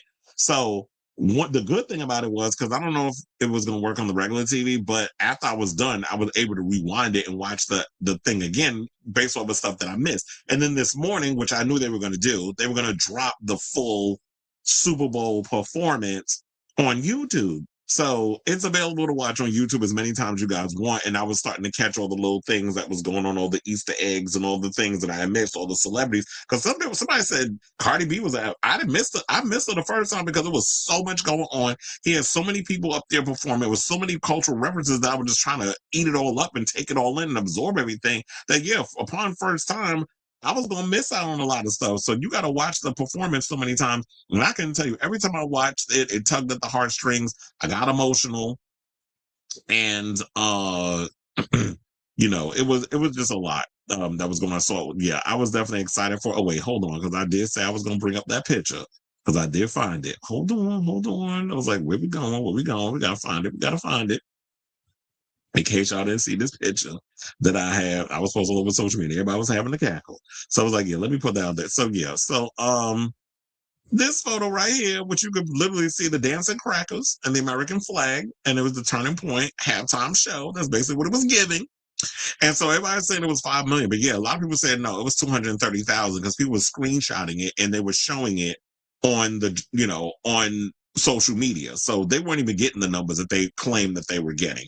But nevertheless, shout out to the ladies of The View. Shout out to everybody. Oh, yeah. And before we get up out of here, I want to show y'all this video because they said that it was showing during the halftime, but I don't know anybody who will mention it. This literally is a video, speaking of the Epstein files, because this is really the distraction of what Donald Trump don't want y'all to be talking about because he, like I said, he's all over them Epstein files. So we got this video that I came across on Twitter. What you and Elon Musk still having a little situation? But yeah, where it basically was showing that what is it? Oh, the survivors of Jeffrey Epstein. Basically, they said it's set to air the Super Bowl ad, telling millions of viewers that 3 million Epstein-related files are still missing. And they even have it in there, and they're saying that, yeah, Pam Bondi was good. Like, show us where the Epstein files are. Like, stop trying to do your damn job. But she is doing her job. She's protecting the president from all the guilt and everything that's coming out. And then in the video, you start to see, like, the black cover-up that's, like, showing, like, certain words being redacted to show you, like, the redaction of what was going on with the whole Epstein thing. So, yeah, in case y'all didn't see this commercial, I want to show y'all this clip. So please hold.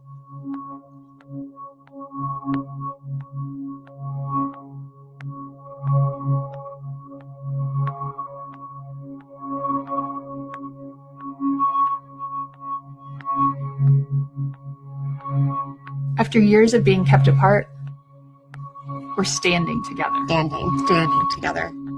Because this girl deserves the truth. Because she deserves the truth. Because we all deserve the truth.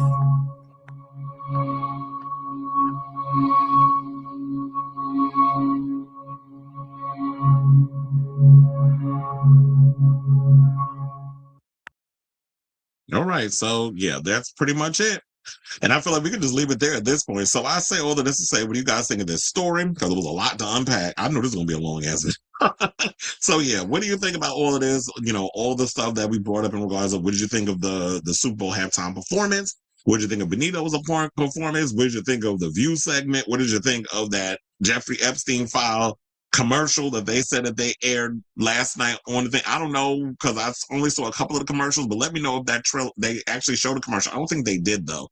But they did find it funny that they wanted to show some video where some kid was being called anti-Semitic slurs and some black kid comes on and puts a blue post-it over the derogatory. I'm like, really?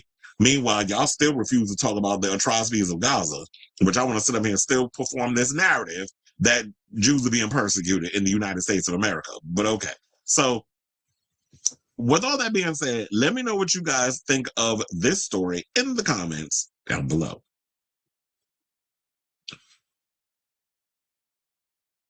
Okay, so we have a lot of comments.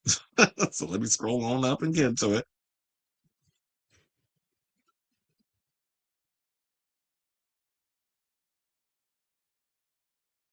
Mm-mm. Yes, Benito Bowl. Loved her in Beetlejuice. Oh, yeah, we was talking about Catherine O'Hara. Why was I actually really invested in the first half of the Super Bowl? My eyes were glued onto the screen, and I had a notebook nearby where I was living my not you analyzing football. He was like, I'm getting my Butch Queen era. He said, and you already know that I screamed like a little girl when I saw God. Yeah, but her performance was neither desired nor required nor needed. But I'm glad you got your life. You said, but it wasn't dancing. That was my reaction to. Oh, you wait. Oh, you talking about Jessica Alba? Jake and Logan Paul live in PR to avoid paying taxes, but also trash the Super Bowl because it was the right wing thing to do. Exactly. But one of the brothers actually came out. What was it? While Logan said, when they said, "Are you looking forward to the Super Bowl halftime?" He was like, "No." Then all of a sudden he goes in on his brother for what his brother said. So I'm like confused. I'm like, well, okay. I don't understand the point of all of this. And that's what it is at the end of the day. These people just want to go around not paying for anything. They want to be able to hoard their money and they don't want to have to pay taxes like the rest of us. Yeah, I tuned into the Super Bowl around 8 p.m. when I saw the Seahawks with 9 and the Patriots with zip. Even my football literate self knew the Patriots. That's what I said. I'm like, damn, we at the halfway point. You still didn't catch up. But they said they didn't start catching up until like the end of the game. But by then it was too late. Gaga and salsa are the duo I never knew I needed. What, the salsa dip? Because if you thought that's what she was attempting to do, it was like, them hips was stiff. I don't know who needs to hear this, but America is an unofficial bilingual country. First, we've always been bilingual. This country is a melting pot of different languages. And the fact that people get mad when other people speak other languages, learn a different language. It's that simple. Why do people always have to meet you at where you're at because you too goddamn insecure? It's in the northern and southern border states, Louisiana, Spanish, and French. And funny enough, the Latino community is becoming more and more. They're becoming more of the majority. And a lot of these white people are getting mad because they're starting to become the minority. So they think by deporting people, that's going to solve the problem. Well, if you don't understand that Puerto Rico was a part of the United States, you clearly need an education. As a Spanish speaker, I didn't understand a lick of it either. Well, here's the gag. A lot of people say that they don't be, like, Bad Bunny speaks Spanish, and he be mumbling. And even during certain parts, it's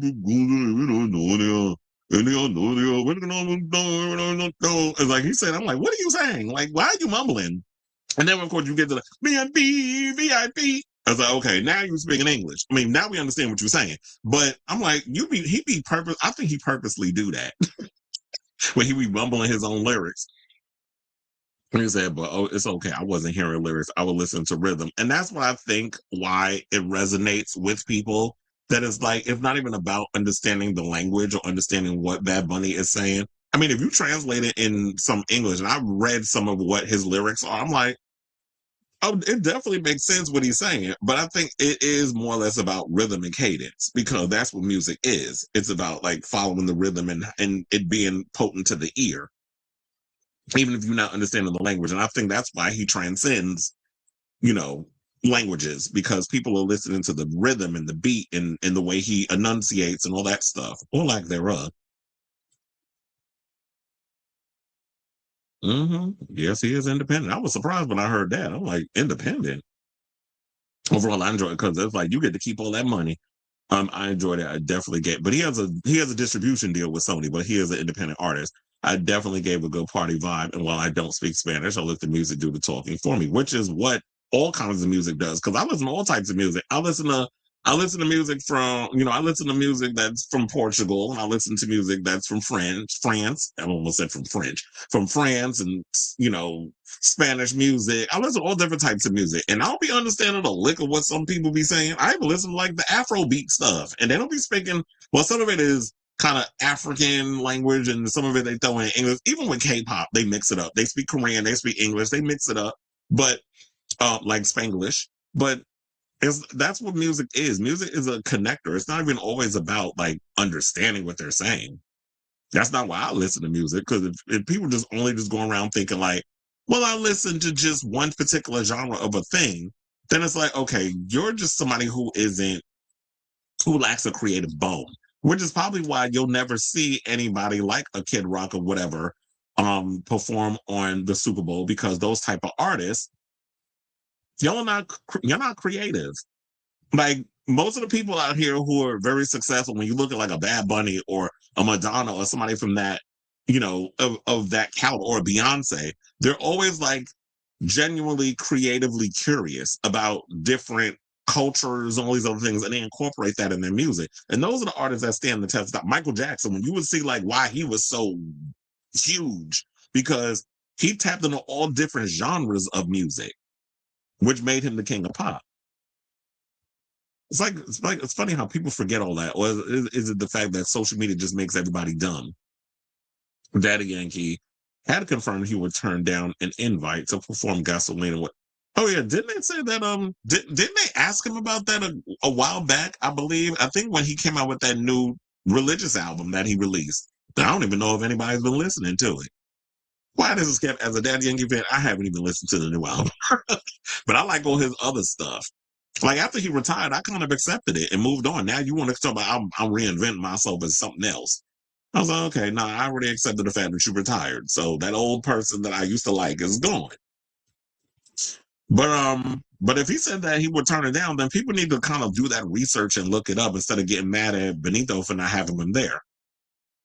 One of my closest friends, who isn't the biggest fan of pop music, got excited when Gaga popped up on screen. I love the performance and she ate it up. The Mayhem era continues to be her emancipation. Well, and she's still touring with that record, because I told her she's coming to the Garden next month, 2 nights, and then the next day is FKA Twigs. Jake Paul, the Caucasity, of course. People are criticizing Gaga's performance for being random. Then, yeah, well, maybe she should perform Alejandro. But which basically sounds like an Ace of Base track. But when you say that they criticize her Grammy performance as being too basic, and I'm like, well, what did you want her to do? Like, like she can't just go in and come up with new choreography for Abracadabra. Abracadabra has this kind of signature thing that people like. She's not going to go in and just come up with a whole new routine specifically for the Grammys. I'm going to just keep it simple. I'm going to just have instruments around me. The only thing I hated about the performance was the camera shots. But I like the fact that she did something different. You said that is not the same kid. That's a child. Yeah. That's as I was talking about it. Well, I was building up to the reveal, looking at the big box TV that was Little Benito, but I was confused because if it was, then the footage should have shown a Grammy telecast from around the year 2000. Yeah, they could have, but I guess it was like suspension of disbelief. Now, Jessica Alba was in Honey. You remember that hip hop movie? She could move a little. Not you saying a double with Jessica moving her head. I mean, that's probably what it was given. It was like, look, I love that movie. Save the Last Dance.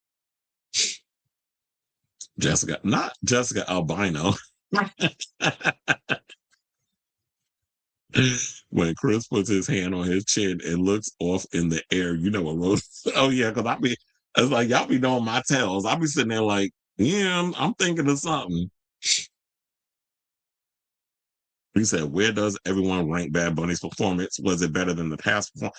Funny enough, that's a good question, because I did see some people post online. They was like, who was your favorite? And they had like Madonna, Katy Perry, Lady Gaga, Usher, then a couple of others. And to be honest, I don't know. I did love Madonna's. Madonna will always be iconic. Diana Ross will always be iconic. Prince will be iconic. Michael Jackson will be iconic.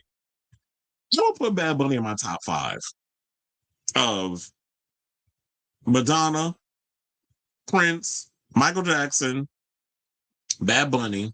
We need a 5th.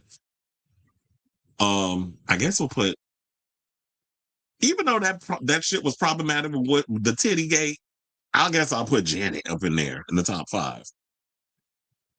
Oh wait, no, we gotta put Beyonce. Beyonce's the top. No shade. Janet, you moving to 6. We gotta put Beyonce in the top 5 because Beyonce definitely, Beyonce's performance was everything. with all the little Easter eggs and whatever. And I will say this, the one thing we should give credit to, because Kendrick kind of started the whole thing with the cultural Easter eggs and all that other stuff. I mean, yeah, we had Beyonce who was doing it too with like the Black Panther thing and all that other stuff. But I feel like Kendrick really took it there. And then you saw Bad Bunny kind of do it with Puerto Rico. Bad Bunny's performance is definitely in the top 3. Yeah, it definitely is the top 3.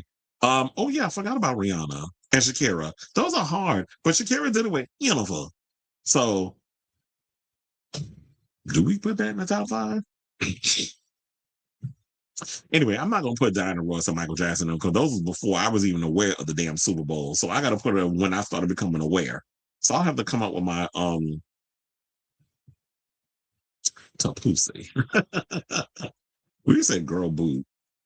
Are you throwing shade at Sonny? You said you showed us that long ass clip, and only when Alyssa was on the screen did I actually care what the ladies had to say. Why? Because Alyssa's a conservative. Pam Bondi is not going to help a soul. She's a disgraceful piece of, well, we all know that. They're all a disgraceful piece of human trash.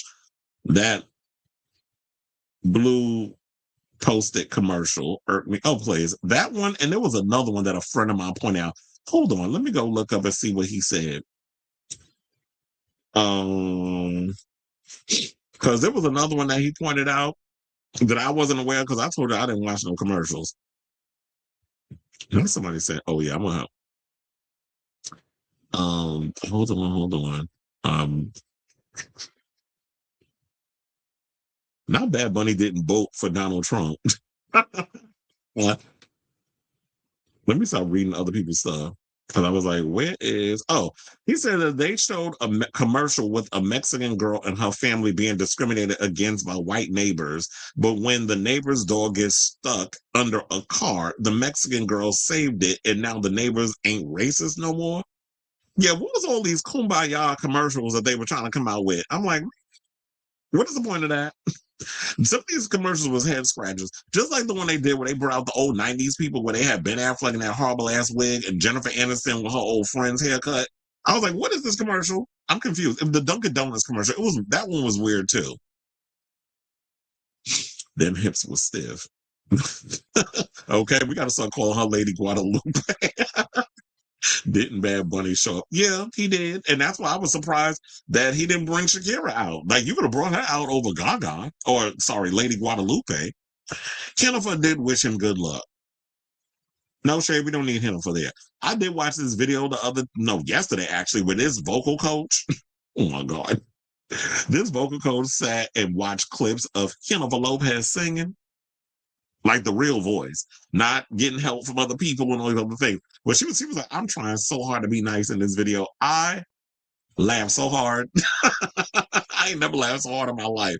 And she was over there saying like, and I do agree with this. Like, I do feel like if you take the time to really get a good teacher, you can learn like tone and pitch and all those things. I'm not saying you're going to blow like Mariah or Whitney, but there's a way that you can work your vocals to carry a tune and like spank everybody during karaoke, which is what I would love to do because I love doing karaoke. Then, oh Lord, now celebrating in the building, he gonna hear that and be like, well, so when we going? Because him and our other friend Miguel, they went, and I was supposed to go, but I didn't get to go. But anyway, so what was he talking about? Oh yeah, so she was critiquing, for his vocals, even down to the part where she was trying to is the emphasis of the word. Sing a Barbra Streisand track, and she was like, at this point in her career, there is no reason why she sound the way she sound. Like, I'm thinking at this point, because look, remember when there was once upon a time people said like, and Madonna would even say this. She said, I never had the most spectacular voice, but I knew based on what made me progress is I always had something to say. And so when she went and took the vocal lessons for Evita and stuff, she got better. And she's someone who I believe that is a very rare Leo, because Jennifer's also a Leo. But she's a July Leo. She's not an August Leo. That's why I be telling y'all, September and August Leo, Virgos, completely different Virgos. We the real ones over here. Them August Virgos, y'all tired. Through and delayed. But when it came to, so Madonna as a Leo in August, she was able to take the constructive criticism and get better vocally. after, post Evita, because she knew how to take care of her voice and the warm-ups and all that stuff. How you in the game, Jennifer, for damn near 30 years, because this is the 25th anniversary of the J-Lo album, and your voice still sound a hot-ass chopped cheese mess. Like, how your voice be sound like you be trying to hit notes, and it's like you be sharp at certain points, you be pitchy at certain points, you be trying to get that air to go certain places, don't be going. It's like, ma'am, no. So you somebody that like the idea of putting on this performance that you are a singer, but you're not willing to take constructive criticism. So Stevie Mackey out here robbing your ass blind. He probably at that point where it's just like, well, she ain't gonna listen. I'ma just whatever. It's whatever will be, will be. But y'all need to get her off that delusional high horse and tell her the real tea. What I don't like Madonna's, well, you said what I don't like Madonna's halftime performance that she gave 2 minutes to, well, yeah. And where's LMFAO today? Because I'm like, yeah, you shouldn't have put their asses up in there, because they were like, what's that band that sang like a G6? They were like one-hit wonders in that sense. And I like them little Korean boys, but the music wasn't musicking. They said there was so many AI. That was another thing I know a lot of people was complaining about. I told you, because I said, JK, let me, I know you'll prefer to go out when it's warmer. Yeah, and I said that I'm not a winter person. I do not like going out in the cold. And especially during this time, it's been like, what's the weather today? It's 24. So 24 is not bad. But yesterday, it was like 10 degrees outside. I was like, oh, hell no. Madonna is also an Aquarius rising. They are naturally weirdos and usually have a Pisces in the, what's the 2H? Is that what that is? Makes their voices strangely beautiful and siren-like. Well, she is a siren, because them songs do be calling us. Come, little children, I'll take you away into the world of enchantment. I do love Hocus Pocus, bitch. Anyway, let me stop being messy. Now, speaking of people, where we going? Oh, second house. Well, thank you, soothsayer. Wait, what's up with August Verse? Are they like half Leo or something? Who knows? But they messy. Like Michael Jackson and Keke Palmer, those are August Virgos.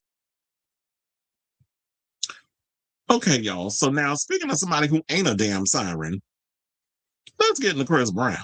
So apparently, there was some people out here who was being critical of Benito's performance. You already know that the maggots were going to be mad or whatever the case was. We ain't going to focus on that negative ass energy or whatever the case is. But Chris Brown decided to, he felt the need to assert himself in the situation, which I'm like, sir, this ain't it. Where he talking about y'all need him. So let me pull up the tweet, because we do have it. Before we get to the situation. So yeah, he posted this. And we'll leave it there while I go through this story. So, Chris Brown threw a little shade at Bad Bunny minutes after the Puerto Rican star headlined the Super Bowl LX, well, that'd be 60, halftime show, posting a brief jab on social media. The debate swirled around on social media as debate swirled around the performance. Now, Bad Bunny delivered entirely in Spanish, celebrated Puerto Rican culture, and a medley that included Monaco, Yo Perreo Sola, and Titi Me Pregunto, Es una novia. That's, every time I say that, I got to do it the whole song. Accompanied by celebrity appearances and choreography highlighting food, games, and dance traditions from the island.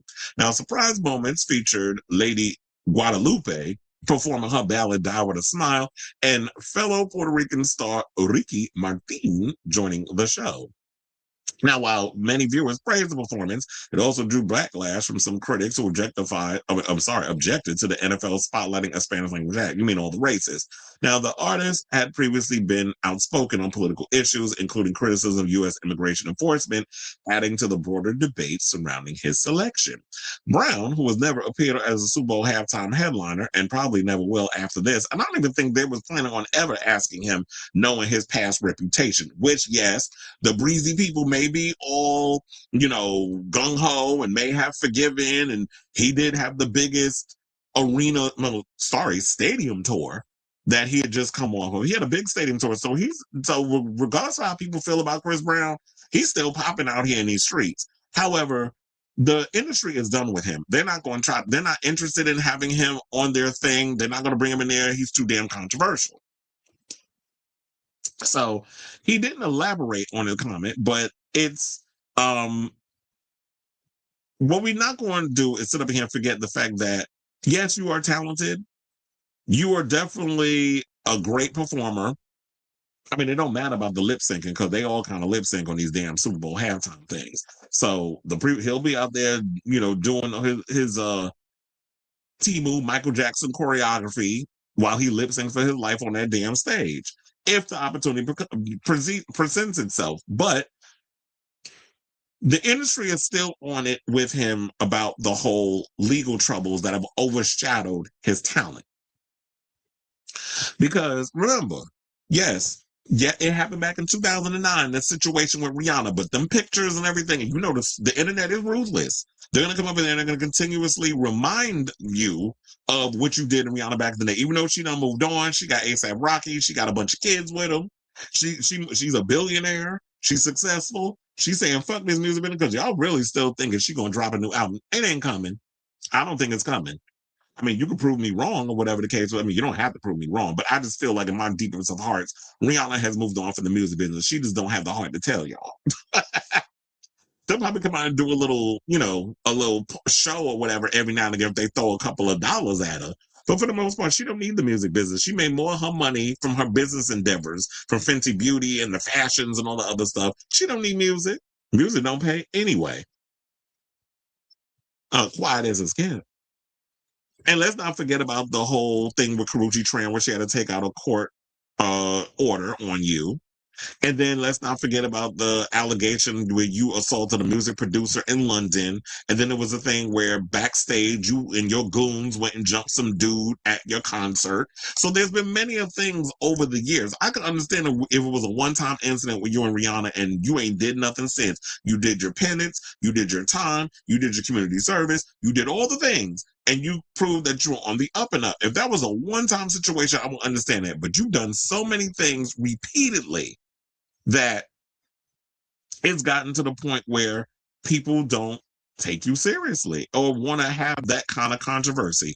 And with everything going on and Jay-Z trying to turn him loose, and I know y'all trying to drag him in this situation where y'all saying he in the Epstein files. He is not in the damn Epstein files. So y'all can continue to reach for that bullshit if you want, but he's not in the damn Epstein files. Or whatever. Jay-Z is the one that's running the music situation. So nothing, they're not going to put him in there. He's too much of a liability.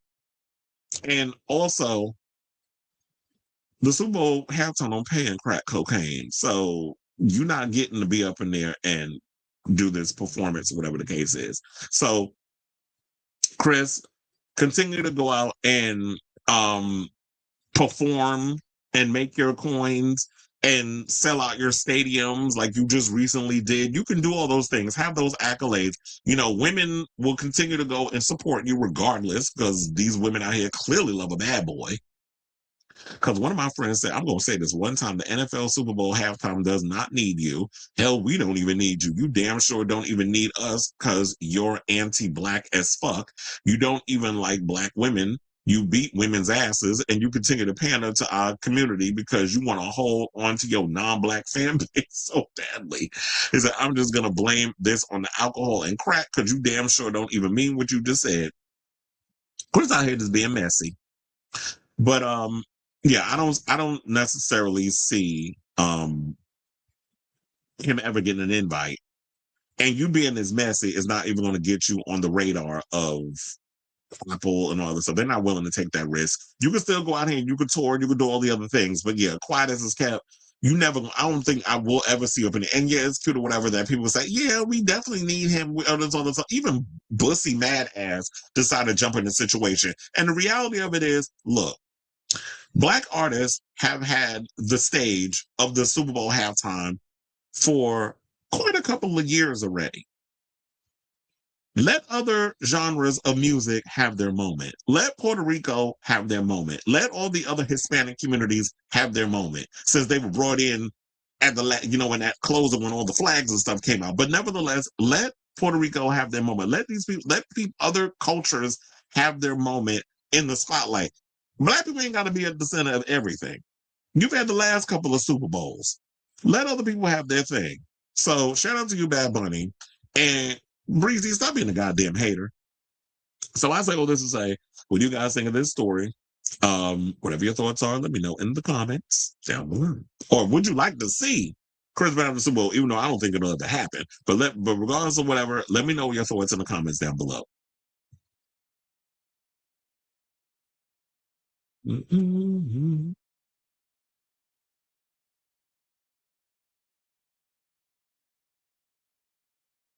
Not you saying so, they are half Leo. To quote a viral tweet, hashtag we good. I can't name 2 songs from that man. Well, look, yeah, I said that too. I said we good over here. We do not need Chris Brown. Quiet as it's kept.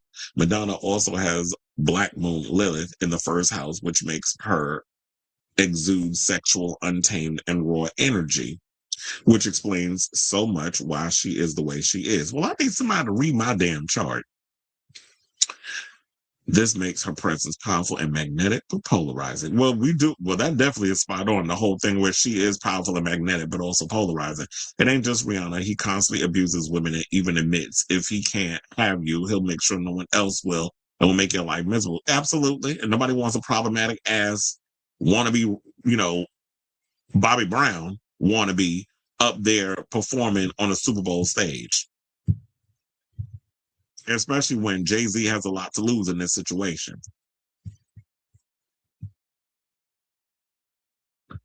All right, y'all. So now, let's get into this story. Speaking of Rihanna and Chris Brown, let's talk about Rihanna X. Let's talk about Drake, because apparently that gambling curse done struck. So everybody know, find out whoever Drake is betting on. And whenever you decide to gamble, vote the opposite, because 9 times out of 10, whoever Drake chooses is going to lose. So apparently it happened again because he decided to bet his chips in on the Patriots, and they lost. He put $1 million on the Patriots, actually, and they ended up losing. So that's why nobody likes effing with Drake, because he's got that curse. So Drake's confidence is admirable, and I guess we can give it up to him about that. Ahead of the Super Bowl, the rapper shared a screenshot of the $1 million bet he placed on the Canadian crypto betting site Stake. Is that the one that he was messing with Aiden Ross? Isn't that the one that whole drama that was going on with them? He's still out here using that stupid crypto betting site that favored the New England Patriots win. He said, bet against me if you dare. Well, I'm sure a lot of people did, and they were smart. He captioned the Instagram post. It didn't end up working out in his favor as the Seattle Seahawks emerged victorious over the Patriots, 29-13, with a different outcome. Drake could have brought in more than $2.9 million on his bet. The loss has already been added to the DrakeCurse.com. I did not know they had a website, a site described as an independent investigation into Canadian music artist Drake's betting habits. The vigilante pocket watchers behind the site have been tracking claims on whether he could curse sports teams and athletes simply by supporting them via ambitious bets. The site data claims Drake has wagered $46.9 million across 84 bets, of which he has won 30 and lost 54. With the NFL in particular, he has placed 20 bets and turned a profit of over $680,000, despite losing 14 of those bets, according to the site. Hold on, I should actually probably pull up the Instagram post where they showed this, because this was funny. Well, actually, I think it's Drake's Instagram, Champagne Poppy. That's what he goes by. So yeah, there's that one. Okay, so and it said even if the Drake curse is real, he doesn't seem to be too devastated by his losses. His fans would still prefer if he kept his thoughts on their favorite teams to himself.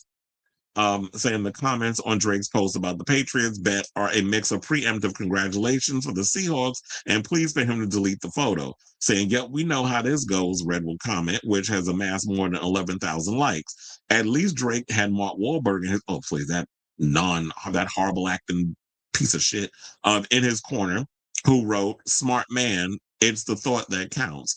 I feel like I don't play sports. You don't play sports. Drake said last year in an Instagram video addressing the Drake curse. Whether I picked the wrong team or not, if I could get out there and win for all your favorite teams, I would. The Drake curse is funny to me, honestly. He mentioned the Toronto Raptors championship win, which he also placed a bet on as evidence that he isn't always wrong, but he doesn't deny that his track record isn't the best. But I'm just like, at the end of the day, when you lose more than you win, there is a problem, or you just got a gambling problem. My thing is, don't you just like, this is the thing that I find hilarious. These people make so much money, and at the end of the day, they always want to constantly hoard it, but y'all don't know what to do with all the money that y'all have. So y'all just waste it on frivolous stuff, including gambling it all away. But that's always seemed to be his thing.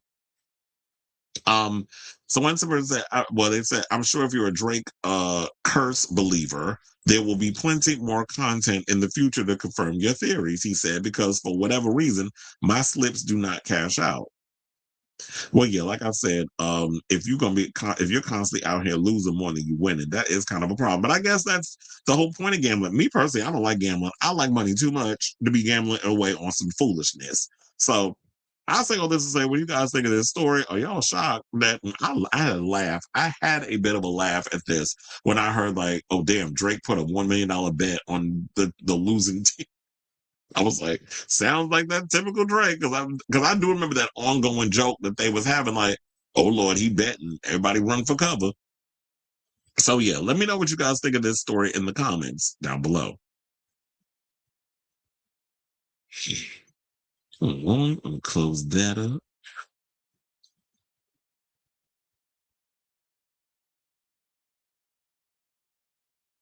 Are we saying can't have? Oh yeah, I was like, I understood what you said.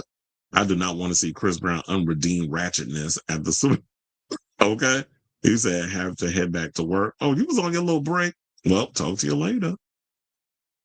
But I do like, even though when y'all have breaks or whatever, that y'all find the time to come in and hang out a bit on the show. All right, so what's our next topic? Okay, so let's get to this, man, because we still got more Patriots news. Because just like Drake betted on the team and lost, it looked like Stefon Diggs, who was on the Patriots, lost out on Cardi B. Because word on the curb is these two may have broken up. So as an impressive season from the Patriots came to a disappointing end in the loss of Super Bowl 60. On Sunday, February 8th, football fans across New England are left reeling. However, no Patriots player. For one Patriots player, the NFL season might not have been the only thing to end last night. So they're saying that Cardi and Stefon sparked breakup rumors after the Super Bowl. The couple who welcomed the son in November 2025 appear to have split after they unfollowed each other on social media. The timing couldn't have been worse for the New England Patriots wide receiver, as his team has just lost the championship game to the Seattle Seahawks. The Seahawks dominated the Patriots 29-13. Cardi, whose real name is Belcalis Marlenis Almanzar, also appeared to leave Levi Stadium in Santa Clara, California early as she shared a video singing to Bad Bunny from inside her car just after the halftime show. And I did hear some rumors that they said that they were going to be, that she had flew in, so maybe that wasn't true, that she had a bunch of suites, she rented some private planes, she flew in a couple of her friends and family and Stefon's friends and family, whatever the case was, and spared no expense for her man. But it looked like they might have broken up for a while, and I think the only reason why she probably was there to either save face with the whole Stefon thing, or it was because she was going to be a part of the whole Bad Bunny performance.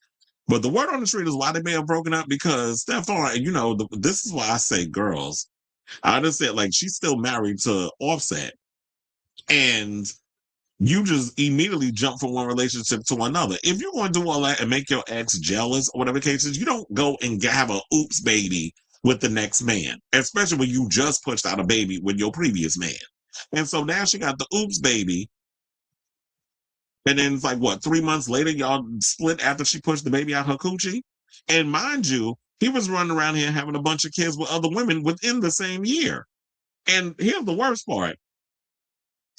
Yesterday at the Super Bowl thing, because they showed a video of him like hugging and saying hi because he was on the lower part and there was people above and he was giving daps and kisses and all this other stuff to all the people that was in that little section while he was outside. I guess I don't know the timeline of what it was, but watching him greet certain people, one of the women that was there was his baby's mother, and another girl that was there was some girl that was friends with the baby mama who also was sleeping with Offset. So this whole situation is just messy, it's sloppy, and Cardi, it's like, I get that you have all the money in the world to raise them babies, but the reality is you running around here with a bunch of kids with different men, and it's just looking very hood radish.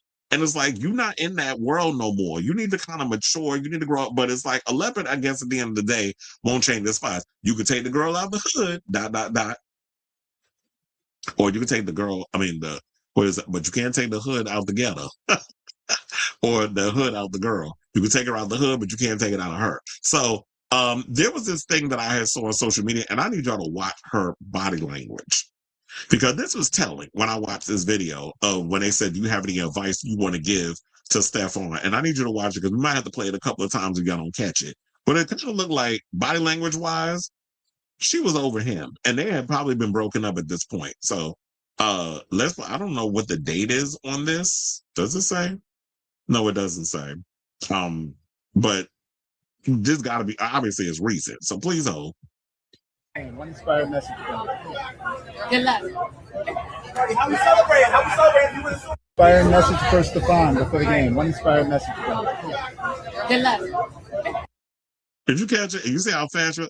Good luck. And then just kind of like just went about the other way. So it's like, the body language said a whole lot that basically something's going down with these. How we celebrating? And she read Inspired message for Stefon before the game. One inspired message. Good luck.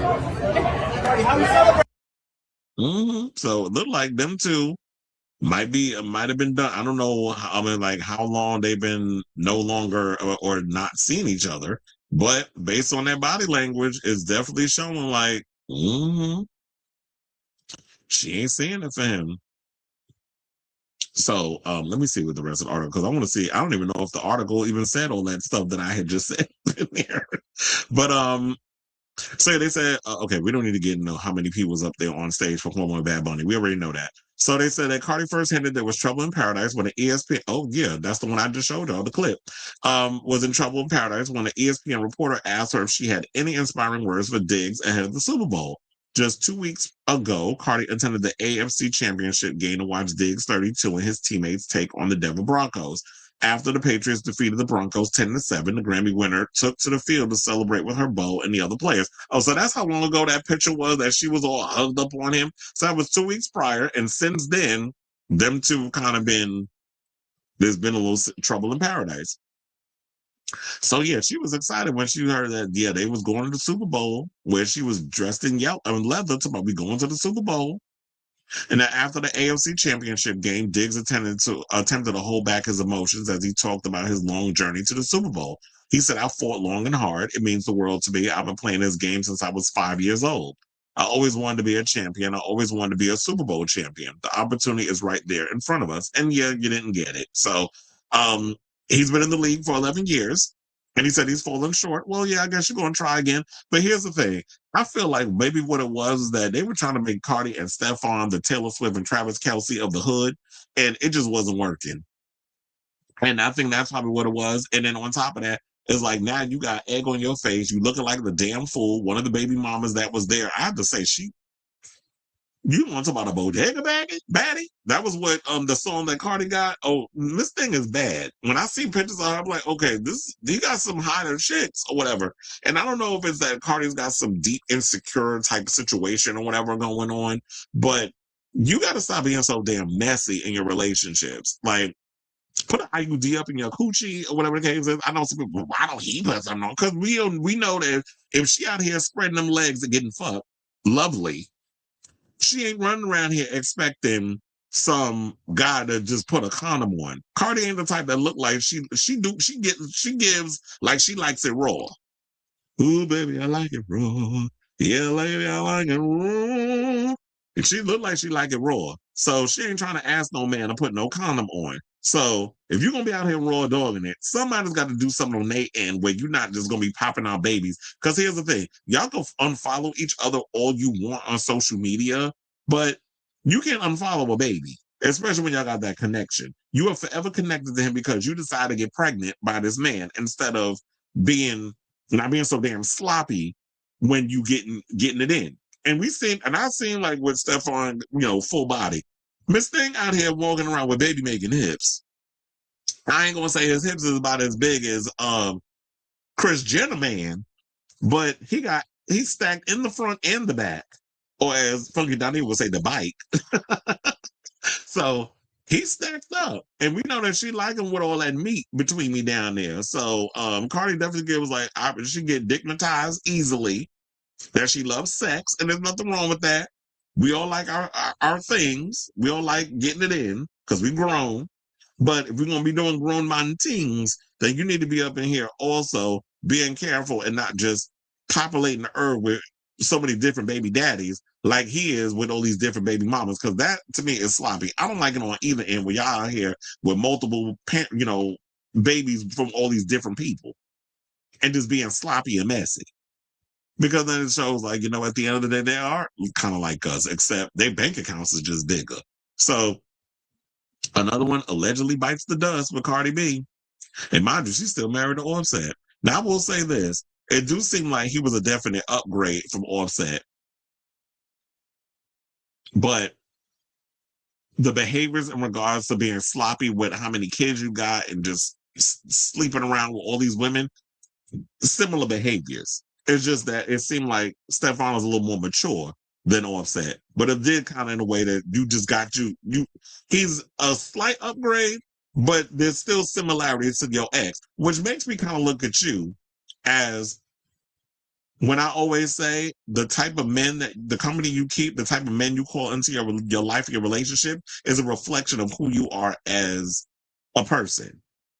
So the type of men she out here choosing, it's showing definitely a lot of the insecurities Cardi got going on with her. I don't know if she got daddy issues, whatever the case is, but it's starting to show up in a lot of the men that you date. So, and you get pregnant by. So I say all this to say, what do you guys think of this story in regards to these rumors going around that Cardi B allegedly is no longer with Stefon because they unfollowed each other on social media? And like I said before, you're going to follow each other on social media all y'all want. You're forever connected to that man because now you have a child with him. So let me know what you think of this story in the comments down below. With Drake's gambling track record, he could instead give the money and bet that, unlike him, I'll do smart things with the money, give him a better statistic than his about 60% of losses. I was always saying, like, instead of wasting, I don't know, because if it was me, I ain't going to tell nobody how to spend their money, but if it was me, instead of me wasting and throwing away money, I would definitely put a lot of that money into trying to help other people. I'm not saying like family members where they got their hand out with, I need a new car. Can you help give me a couple of, no, I want to help a community of people. So that's what I would be doing. All right, y'all. So now, all right, let's get into this Sherri Shepherd story. So Sherri Shepherd finally returned to work after wait, hold on now, because there's Siri up in here. Thought I said Siri and I said Sherri. I tell you, this bitch is nosy. So anyway, let's start over. So Sherri Shepherd returned to work today because she had the 19, and so she had to take a couple of days off. But I guess now it's like you could spend like maybe 5 days out of work and you come back and you're good as new. So yeah, she finally came out to work today and she addressed, you know, her show being canceled. And so we do have that full segment. We're gonna play it. And yeah, so she previously teased that she would talk about the show ending, but had to take some time off to being, as we said, diagnosed with COVID. So yeah, we're gonna play the clip and we're gonna come back after this segment. And I was like, let me double check and see if I changed the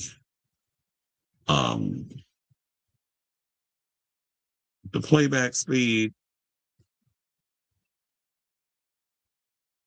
Because, you know, sometimes we want to get you up in there. And then we'll come back and talk. All right, please hold. This is a hard morning for all of us here at Sherri.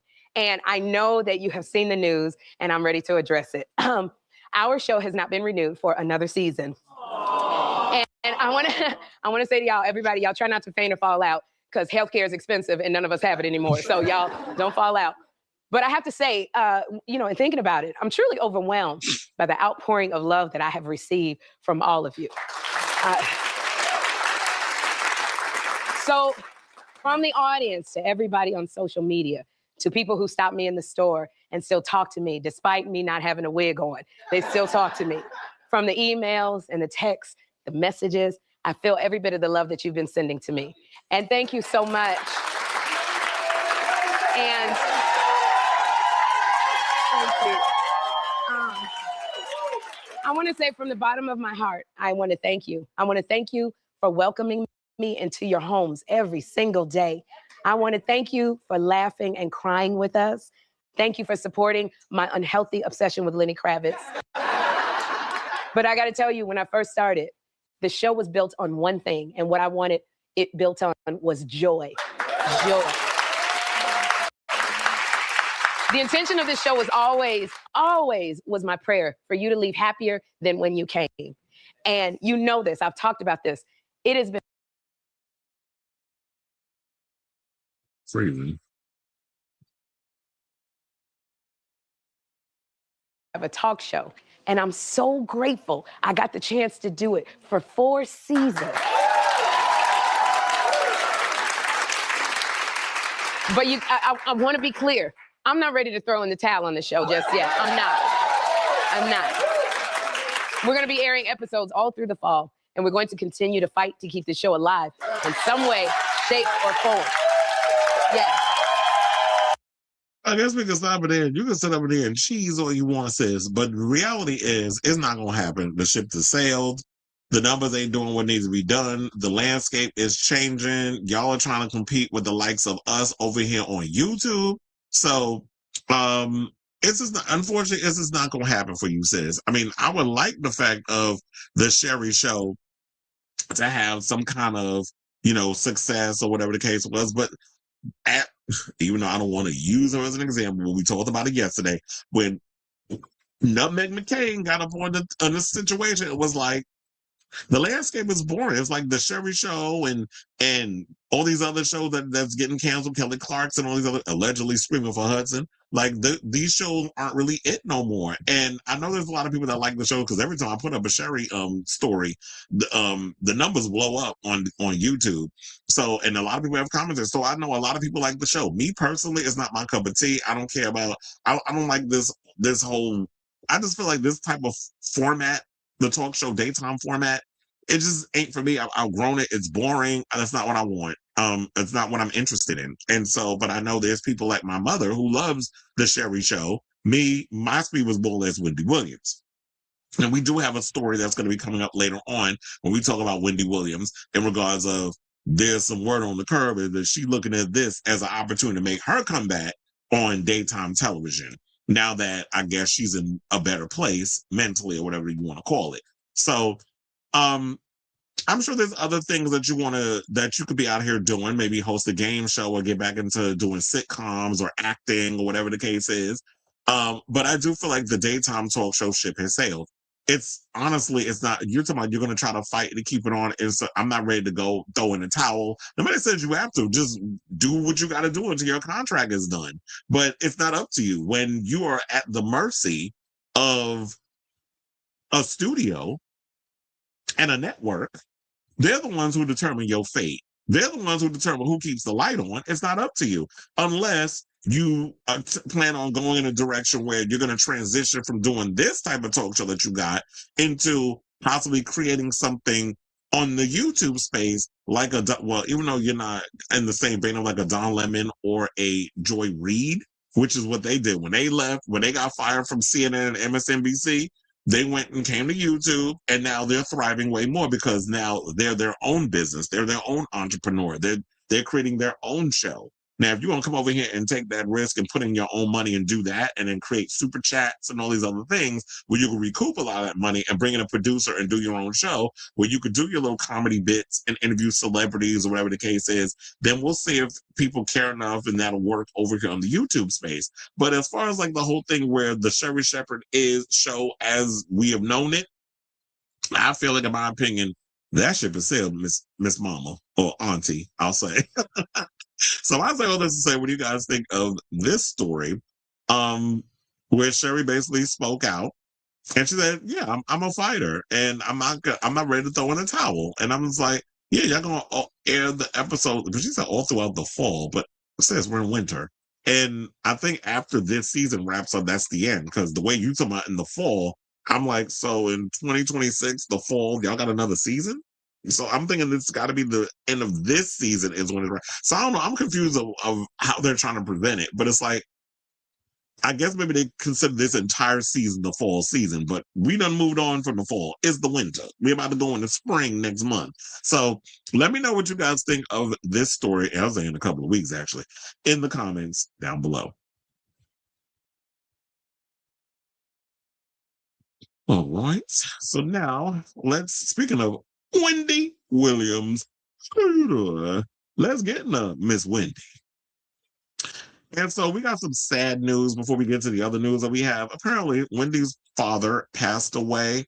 So this news actually came out. I think it might have came out while I was in the middle of my show, or was towards the end, or was after. Because when I had just gotten off the air, I had gotten the alert in a group chat. A friend of mine went and sent me a text. It was like Wendy's father died, and we were talking so much about Wendy Williams yesterday in passing, like in the conversation, I guess, in regards to Total My Sherri, that damn, I was like, I should have checked my messages. But a lot of times when I'm on this show, I try to keep focus on what I'm doing. I don't want to be on my phone checking messages and all this other stuff. So God forbid anything crazy happens. It's probably happening while on the internet, and I don't know. Unless the people come up here and tell me stuff is going on. But so yeah, her father Thomas Williams passed away at the age of 94. Journalist Alex Finney, who is Wendy's niece, shared the news in an IG tribute on Sunday, February 8th. The tribute featured a montage of family photos with Thomas, who was her grandfather, set to the Stevie Wonder song A's. Saying, "I will always, I'll be loving you always," Alex began the post caption. "It is with extremely heavy heart that I share, after 94 years of extraordinary love, strength, brilliance, and wisdom, my grandfather Thomas D. Williams has passed. I know he is in heaven with Nana, watching over our family and continuing to guide us as he always has. My grandfather was truly a man of great intellect, an author, educator, and keeper of historical facts. Papa poured into both family and community. I miss him tremendously. I'm a little lost for words right now, but I love you endlessly, Papa. Give Nana a kiss for me." She added. It's funny, I used to call my grandfather Papa too, my mother's father. Now, Thomas's wife, Shirley Williams, died in 2020 at the age of 85. Wendy confirmed the news at the time during an episode of The Wendy Williams Show, saying her mother died beautifully and peacefully while surrounded by love. Now, Wendy, who's 61, was last pictured with her dad in Miami in February of 2025 for his 94th birthday festivities. And that's crazy because this is around this is birthday month, and he passed. The former talk show host, who was under court-ordered guardianship due to claims that she is cognitively impaired, which they did the paperwork and found out that she's not, said that she was unsure whether she would be permitted to visit her father at the time. And what I'm hoping with this whole situation is that because Wendy's father passed, that I hope she doesn't relapse like she did with her mother. Because I really think that around the time when her mother passed and she had told that news, that she had gone through a dark period when her mother passed. And now that her father passed, she's been doing so well with her, with getting herself together, as far as we know, and as far as we've been as far as we've been knowing or hearing, that I'm hoping that no relapse situation happens in this situation. So, shout out to you, Wendy. Shout out to the Williams family. Shout out to Alex Finney. Shout out to the whole family in regards of, because I know it's got to be hard losing a loved one, especially an elder in the family. Like, luckily, I lost my grandfather on my mother's side. I lost my grandmother on my father's side. So my father's mother passed right after like a month after 9/11. My grandfather, my mother's father, passed away a couple of years ago. He had cancer, and his wife is still alive. And my grandfather, I just saw him yesterday because I spent the Super Bowl with family. I got to see him yesterday. So, and he's 92, 93, I think. So they're still alive and kicking. And my grandparents and a lot of my ancestors, they live a long time. Like, I got a lot of elders that live. Some hit it about over 100 years old. So, I'm anticipating preparing myself for when that time comes. But it's not something you want to be thinking about. But you know it's inevitable because we all don't have long for this earth. So shout out to you, Wendy. Now, I was like, what was that? Oh, my sister texting me. Now let's hold on. So yeah, shout out to you, Wendy. Now let's get into this other story because we was talking about Sherri and Wendy earlier. So apparently, according to Rob Shutter over there on his Naughty But Nice Substack, they're over there saying that Wendy Williams sees this cancellation of Sherri as her opening to come back for her daytime TV comeback. So he says, darlings, the cancellation of Sherri Shepherd has sent shockwaves through daytime TV, and sources tell Naughty But Nice it's also stirred something very personal in Wendy Williams. Hope. Insiders say Wendy privately sees Sherri's exit as a possible opening for her long dream of return to television, even though behind the scenes everyone agrees it's not happening. They said Wendy misses being on TV more than anything, one longtime confidant tells me. She still thinks of that hour as hers. Sources say Wendy never truly forgave Sherri for stepping into her former time slot when the Wendy Williams show ended. In Wendy's mind, the seat was borrowed, not inherited, another insider explains. She felt replaced, not relieved. The resentment ran so deep, I'm told, that Wendy flat out refused to even go near Chelsea Studios on West 26th Street, where Sherri tapes her show. Yeah, because they used to use the same studio. And that's like over there where my gym is. I told y'all that. And it said around the corner, actually. So it said Wendy wouldn't drive down that block, a source said bluntly. It was too painful, too symbolic. Well, people would drive her because Wendy, in her condition, she can't drive no more. Now, with Sherri's show officially canceled, insiders say Wendy is quietly watching every headline. She thinks if Sherri couldn't keep it, maybe they'll come back to me, a friend says, but that's wishful thinking. Industry executives, however, are crystal clear. There is zero plan to bring Wendy back to daytime TV. The chapter is closed permanently. So Wendy thinks that she's going to be coming back, and here's the reality. No shade. I love you, Wendy. You know you are a mentor in my head. You are someone who has definitely inspired me to do all the things that I'm doing today with the celebrity news and gossip, the way I deliver my cadence and everything. That's all me. But the fact of the matter is, when you come from a place of authenticity and stuff, and just the reads and the roast and the gags, but you giving it the truth bombs or whatever the case is, you've been basically a mentor in my head, among others, in regards of how I have shaped the way that I deliver the celebrity news and gossip. However, I love you dearly, but I don't think that mentally you are at a place that you once were. I don't think you were as sharp as you used to be. When you came in and went in and let have on these celebrities, you definitely were sharp as a whip. And I just don't feel like you have that ability anymore. You have way too many health issues. I don't think that networks can trust you, especially after what happened before, where you just stopped coming to work. You were secretly hiding liquor bottles up in the ceiling of your office. You were drinking and coming to work drunk and probably high. So you thought you was hiding the drug addiction like you did back in your radio days. You were able to do that when you were younger, because when you're younger, you're capable of being able to hide your situation. You was a little sloppy when you was over there on the Wendy Williams show. And I don't think that insurance companies and things of that nature are willing to take that risk. I also think that because you've been through so much, they don't feel like they can rely on you in that way. I feel like if you really want to make a comeback and do something, you might, if you feel like you want to get back into the whole space, the way that we take in TV shows and things of that nature, I feel like TV has changed so much. Now it's more or less YouTube and the internet. If you really want to get into doing something back in your neck of the woods of celebrity news and gossip, podcasting, or do a YouTube show like how I would do my show, or Funky Dineva, or one of those types, where you could build a studio in your apartment or whatever.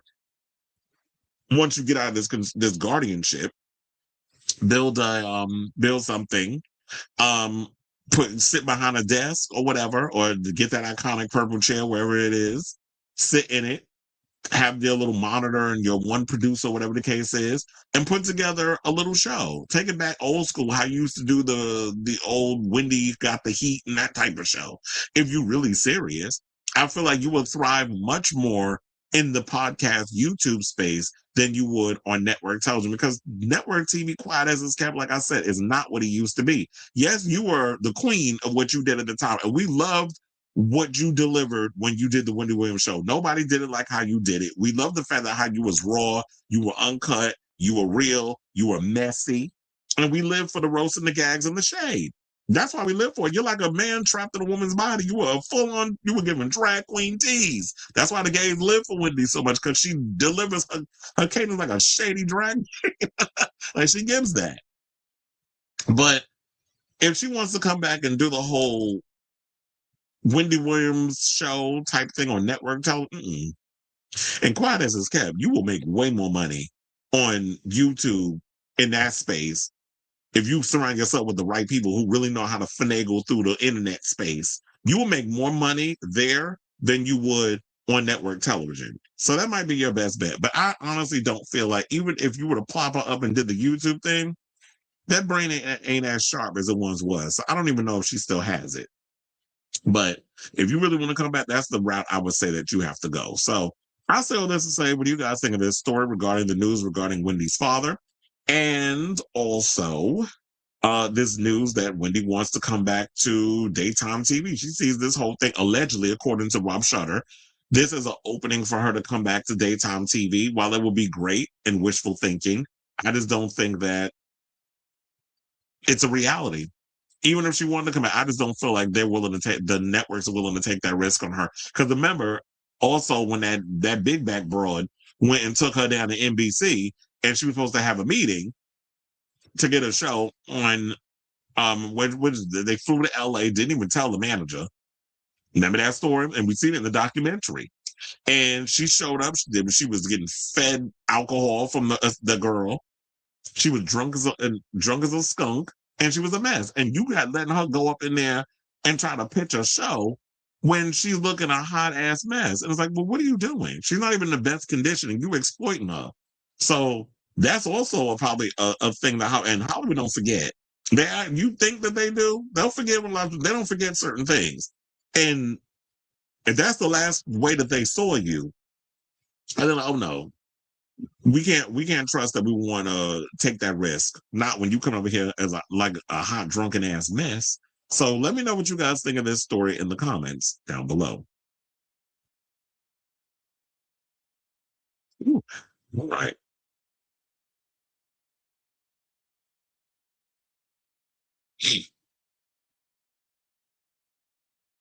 Tomorrow's not promised, but there will be another dawn for us all. Mm-hmm. He said, I know this is a way off topic, but what was the last time you watched it? I've seen little clips and things, but I've never sat through the entire movie despite me owning Pennywise slippers. The last time I saw that movie was when it came out. I watched Welcome to Derry. I like Welcome to Derry, but the last time I saw the movie was back in 2017. When did the second part come out, which I thought was the weakest. But to be honest, It Chapter 2 has always been the weakest part of the It franchise via the book.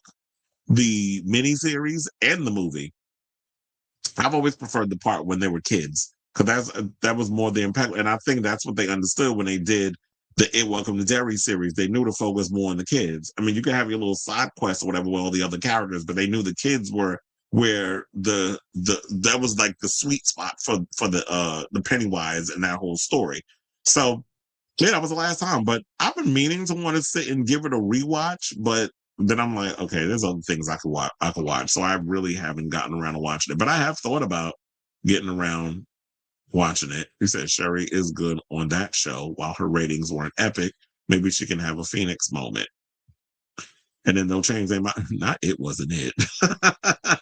I forgot about Welcome to Derry, and now I'm even more excited. I'm currently drawing Patrick Hofstetter, so that's why I asked such a random question, more random than Gaga Bunny. Yeah, that was random. As was Lady Gaga's performance with Bad Bunny. I got so caught up in this show, I forgot to do my regular schmegula. We down to our final 4. Well, now we down to our final 2 topics. So before we get to the final 2 topics of the evening, if you could please do me a solid if you have not already, hit that like button. If you're new to the channel, hit that subscribe button. Also be sure to smash the notification bell so that way you know when we go live with a brand new episode of Chris Avalon Unfiltered. We also have oh my God.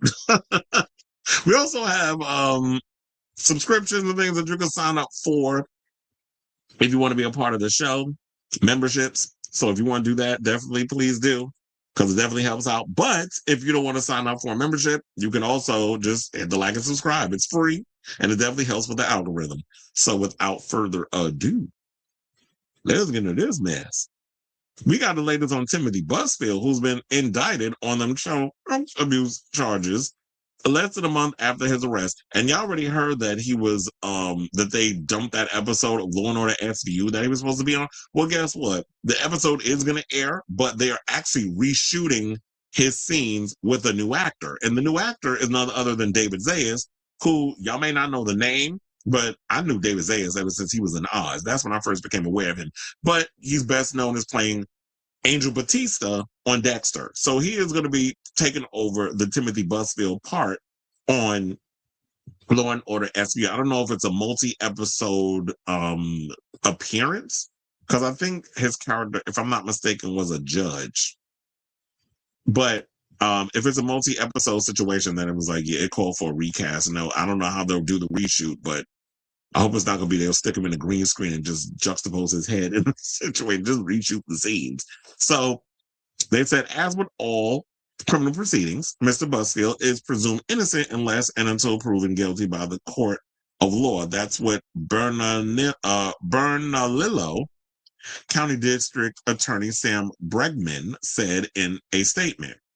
This case will proceed through the judicial process and is expected to move forward to trial. Now, Bregman added that the case will be prosecuted by his office's Special Victims Unit.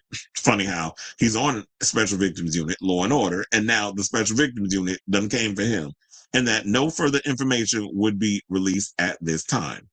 Busfield's attorney, Larry Stein, said the indictment was not expected, saying, quote, as the saying goes, a grand jury will indict a ham sandwich. Not you comparing this situation to a ham sandwich, Stein said in a statement to NBC News on Friday. What is deeply concerning is that the district attorney is choosing to proceed on a case that is fundamentally unsound and cannot be proven at trial. Well, the reality is, I don't think when it comes to sexual abuse, unless you got full-on evidence of soilation and things, or they reported the grapes or whatever the case was shortly after and nobody took a shower and things were swabbed and all these other things and semen was found on, they were able to scoop that up and use that as evidence. It is very hard to prove abuse, let alone sexual abuse, in the court of law. It usually is a hearsay type situation. So they said this prosecution appears driven by something other than facts of the law. Mr. Busfield will fight these charges at every stage and looks forward to testing the state's case in open court where evidence matters, not behind closed doors. The development comes less than a month after Busfield, who's 68, was arrested on charges of child abuse and criminal sexual contact with a minor. He has denied those allegations, which involved 2 young boys who appeared on a Fox series that Busfield directed and acted in. Busfield is accused of touching the children on multiple occasions on the set of The Cleaning Lady between November 2022 and spring of 2024. Now, Busfield's attorneys have said the allegations are part of a revenge plot manufactured by the boys' parents after the children lost their roles on The Cleaning Lady. During a detention hearing last month, Bernalillo County Deputy District Attorney Savannah Brandenburg-Koch described the children's disclosures of alleged abuse to a therapist and doctor as specific, detailed, and not exaggerated. During the hearing, the show's director of photography testified that he saw no inappropriate contact between Busfield and the children. Busfield's lawyers cited an independent probe into the allegations commissioned by Warner Brothers, which co-produced the show, that found no evidence to corroborate the allegations. Brandenburg-Koch argued during the hearing that the abuse allegations were part of a pattern and cited past allegations of inappropriate touching and SA made against Busfield by other women and a teenager. And remember, they said there was something that happened where years ago that Busfield was accused of some abuse and the case was settled out of court or something or another. So it kind of is a little sketch, but my thing is, if you're being accused of something, the best way you can go about it is to just deal with it in a court of law and let the chips fall where they may at this point. So that's the latest so far. I'll definitely keep you abreast on this story as it develops. But in the meantime, I definitely want to hear from you. What do you guys think of this story? Whatever your thoughts are, let me know in the comments down below.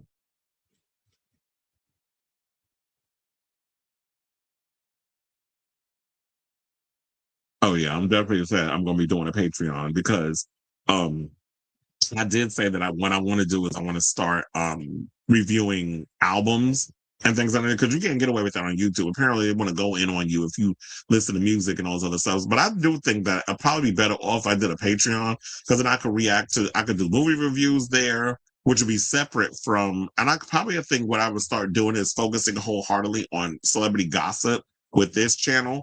And then the Patreon, I could do movie reviews, music reviews, and breaking down songs. Sidebar, did y'all know that Nick Jonas put out a new album?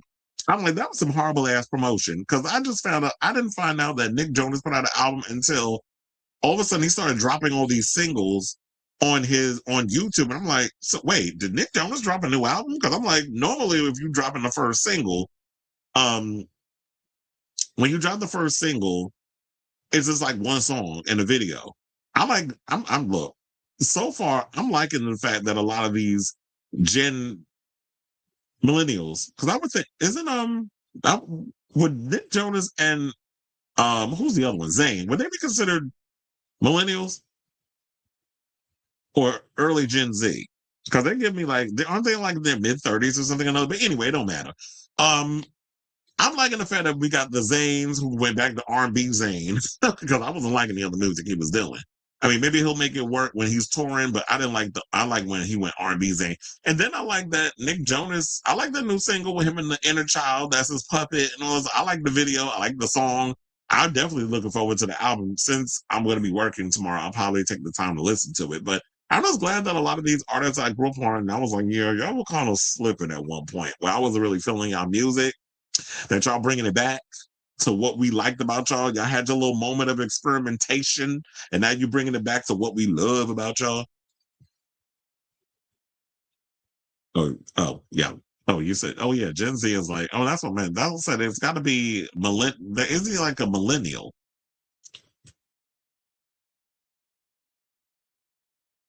So, yeah. The only one I know is that's Gen Z is my goddaughter, who's, how old is she?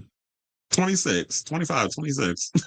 And I spoke to her the other day on FaceTime. Look, I can't, because she got a boyfriend. She got all this other stuff.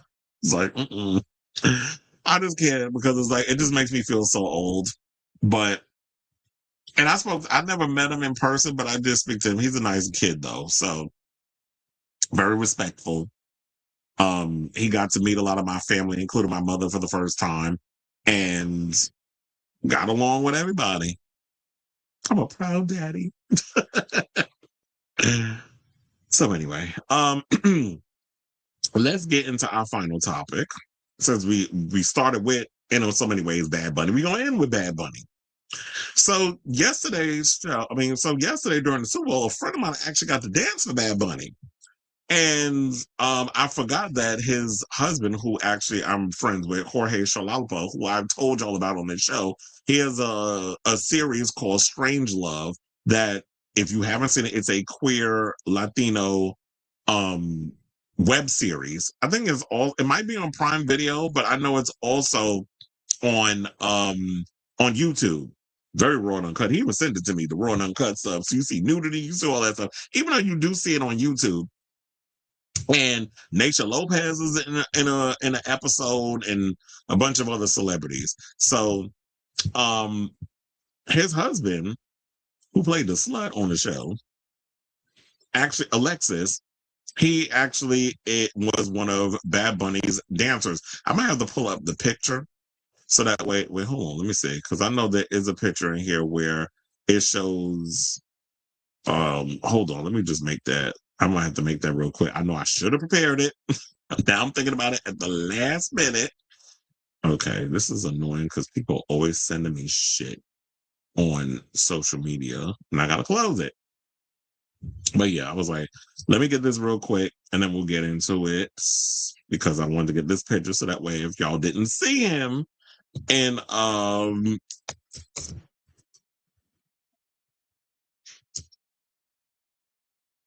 so yeah, this is what we gotta do in real time. I gotta do some actual editing and things of that nature. Okay, so I got it, and I'll bring it up in a second, but let's get through the article. So yeah, a friend of mine, Jorge, his husband, Alexis, appeared on, got the dance with Bad Bunny, among other people, but he got to be interviewed with Out Magazine, and basically broke down how the whole audition process happened and his experience dancing with one of the biggest reggaeton artists on the planet. So Alexis Vasquez, a professional dancer and actor of Puerto Rican heritage, spoke with Out about being his being his experience.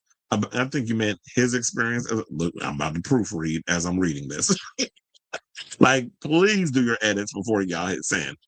Anyway, Out about his experience as a backup dancer for Bad Bunny's 2026 Super Bowl halftime show performance, sharing behind-the-scenes details of the casting process, long waiting periods, and intense rehearsals. Now, Vasquez, an out homosexual man married to filmmaker Jorge Shalalpa, is best known for starring in Strange Love and dancing with huge stars like Tiana Taylor, El Alfa, and Deborah Cox. Now helping Bad Bunny make Super Bowl history can also be added to his credentials, and that is definitely a good look on him. That's funny enough. Jorge was the one I told that was nominated for a Queerty Award. He didn't even know it. A Queerty Award for his book. So that was the last time I spoke to him. But anyway, so Shalapa, an Out 100 honoree and Vasquez's husband, shared a statement with Out that reads, "These last couple of weeks leading up to the Super Bowl were a roller coaster of emotions. Seeing my husband Alexis on the biggest stage in the world with the biggest artist in the world, it was hard to not be emotional. I am so proud of him. I'm proud of the show they put together because it really spoke to the Latino community as being united, powerful, and beautiful. I'm proud of him for accomplishing his dreams." And ain't nothing better than being in a relationship with somebody and they fully support and back what their significant other is doing. It's like Jorge's out here doing his thing with the filmmaking and so many other things, and you got Alexis out here doing his big one with, I'm an actor and I'm also a dancer. So Out goes and said, we'll go through the interview. So it said, "Congratulations on a fantastic performance. What was your experience auditioning for Bad Bunny's 2026 Super Bowl halftime show?" Now hold on as I pull up the picture of where you can see him dancing in the background. See, there he is right there, dancing with a girl. Oh, speaking of which, one of the highlights in the moment I was going to say, besides seeing, Alexis, where they had the two boys grinding up on each other and in the car door. I was like, okay, Benito, I see what you up in here doing. But anyway, he said, "It started in early December when I got the first email from my agents. I had no idea what it was for. We were told it was just a private call that worked for a month. Between January and February, I was really confused about the events, what events could possibly be coming up, including the Grammys, the World Cup, and the NBA All-Star Game. So I went to the audition a couple of days after the email came through, and I realized what I was signing up for. This was the Super Bowl, and the artist that we were going to dance for was Bad Bunny. That's when it clicked. We did the first round after seeing over 200 dancers. We did day one, and then we waited a couple of days to see if we had a callback. About a week later, I got another email saying I got the callback. At that point, when I entered the room, there were fewer than 50 of us. So I was like, yeah, they went 200, started out, and then less than 50. He said it was a huge cut between the first audition and the second audition. I went in prepared and ready to give it my all, knowing that it was only up to me to book. So I did my best and I left feeling very confident. And y'all already know when it comes to Benito, he's all about the confidence. So, and then it said, and then the holidays passed, and then Christmas passed, and then New Year's passed. It was just a waiting game of desperation. In early January, I got the final email saying, congratulations, you're booked for the Super Bowl. So then they asked, when did you first learn you were going to perform at a historic event like this? And he said, once he returned for rehearsals, I realized, okay, we're about to go do something serious for the Super Bowl. And we already knew Bad Bunny was performing at the Super Bowl. So a huge light bulb went off in my head. I was like, game on. And then they asked him how long was the rehearsal process. So he says, after receiving the confirmation email that I had booked the Super Bowl, I knew that our start date was January 19th. We would then keep going all the way through February 8th. We rehearsed pretty much every day. We only had one day off. It was a lot of work, many rehearsals and a schedule of 6 to 8 hours every day, sometimes even more. It was a very in-depth process because there were so many moving parts, but it was a beautiful journey. But that's crazy. That was like, damn, y'all rehearsed from January 19th to February, but you know, it takes a long time. I mean, yeah, Benito was putting together this show months in advance because he's got to come up with all the ideas and with him and his team of what they got to do. And then y'all got that long period of you're going to be rehearsing for almost a month up until the day. And so they said, did you guys interact with Benito during the rehearsal process? He said he came in ready to learn his track and collaborate on making a great show. He did give us our props. He was very happy. Collaborating with him and creating a masterpiece has been a dream come true. And then they also asked him what was the general vibe between the other dancers who will be featured in this as well. Was everyone nervous, excited, or feeling any type of way? Was there a lot of support as well as intense criticism? From day one of the announcement that Bad Bunny would headline this Super Bowl, how did you and the other dancers navigate that chaotic rhetoric? He said everyone was great. They were all excited for the project. I can only speak for myself and not the other dancers, but I know that I was having a great time. The energy was amazing in the room. I believe that everyone knew this is bigger than all of us as far as what the message would come across. And I was going to say, like, you would think that, yeah, with something of this caliber going on with Bad Bunny, that you would know that this is going to be an iconic moment. And you got to realize that this is, at this point, this is bigger than all of us in this room. And we have to show up and show out.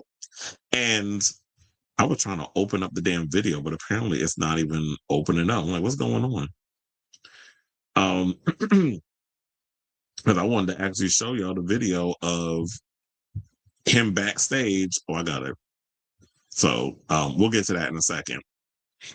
So yeah, so like showing that basically, oh yeah, this is bigger than all of us, that it's about the message. This is going to be a shift on the culture. We got to do it for the culture. So this is a lot that is going to be put on us. And we just, like, everybody is here for a reason. I always looking at that when things are going good in life, or when you're put in a certain position, it's like, oh no, this is a responsibility that I have to take upon. And I definitely want to show, like, I'm about to be a part of history, and I don't want to fuck this up. So that's how I would have approached it. And then he said, how did you feel in the rehearsal process to be attached to such an amazing moment? He said, it's been a dream come true. It's such a huge, huge blessing. It was an opportunity and project that I don't take lightly with everything going on in the world right now. It feels humbling and an honor to be part of such a major project that will go down in history. Now, with that being said, I want to show you the clip of him backstage of Benito showing full gratitude of, you know, after the whole performance and all the other stuff. So we'll come back, we'll play this clip, and then we'll talk. Please hold.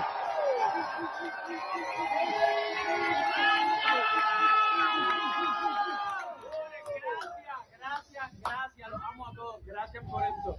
Yo espero que lo hayan disfrutado tanto como yo. Esto es por nosotros, por nuestra familia, nuestra cultura. Los quiero y los amo.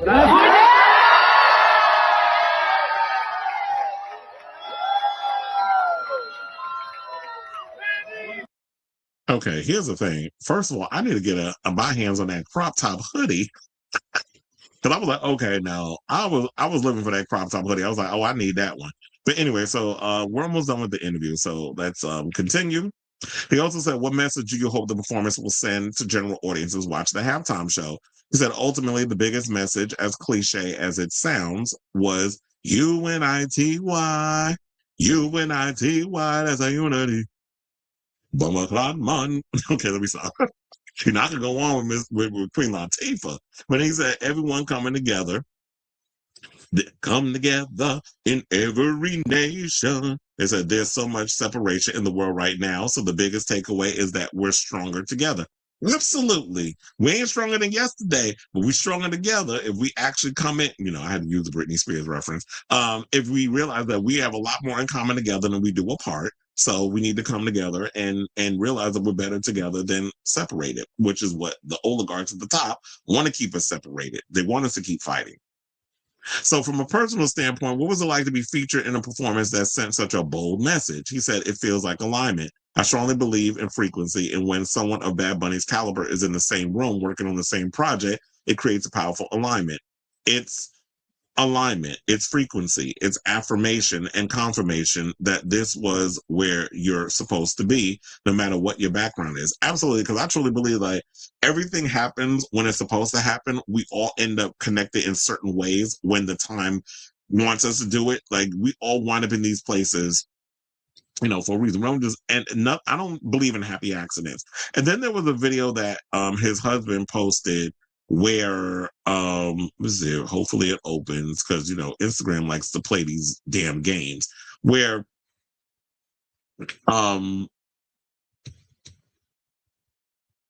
Vasquez's husband, where Jorge's shared an adorable video in which Vasquez is seen chatting with his mom and getting emotional, because I think it was around the time when he found out that he booked the gig. There was also another dancer that appeared in the Bad Bunny thing where I saw a video of him where he posted posted a video of himself telling his mother that he booked the Bad Bunny Super Bowl halftime gig. So there's a lot of the dancers that's been doing that. I forget his name, but I saw that video yesterday. But yeah, here's a clip of this. Hold on. Before he heads to the Levi Stadium for today's Benito Bowl.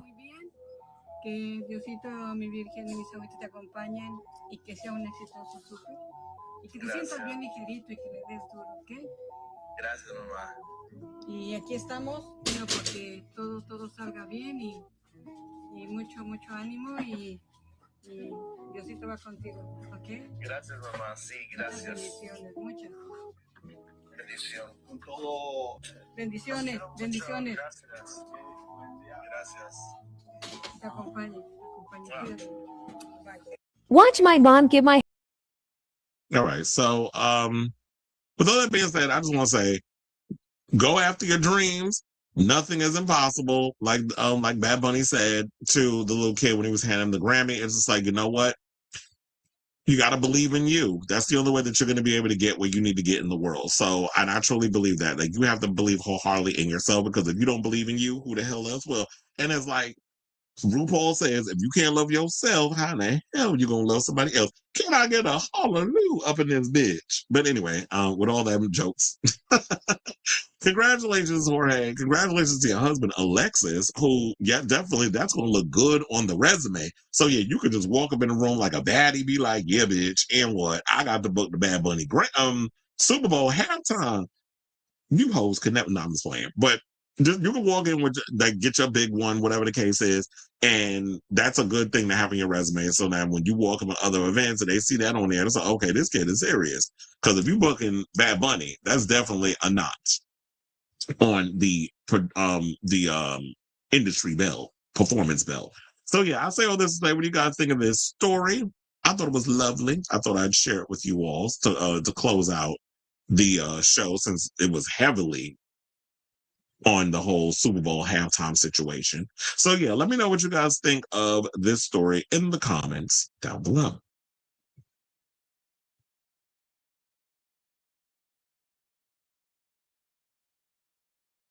Please consider writing a book about how an introvert like you becomes such a social butterfly. You be knowing everybody. I know. It's like, when I be up here telling y'all, I be knowing people, I'm like, well, damn, I don't know how I do it. I just think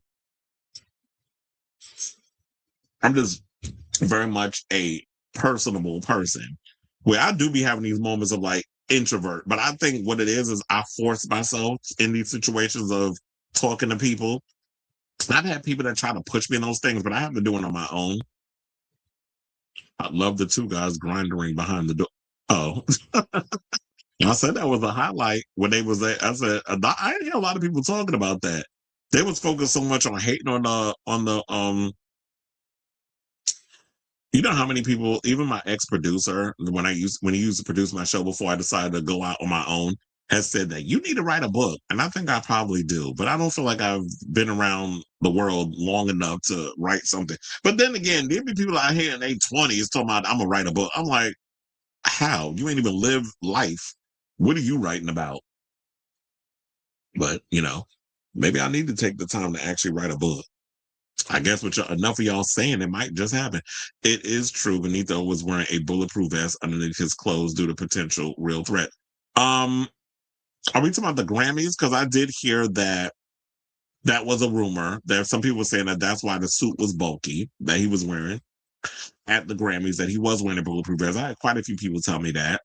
I don't know about the Super Bowl. I don't think that was what was going on yesterday, because as tight as security is up in the NFL, something like that ain't happening up in there.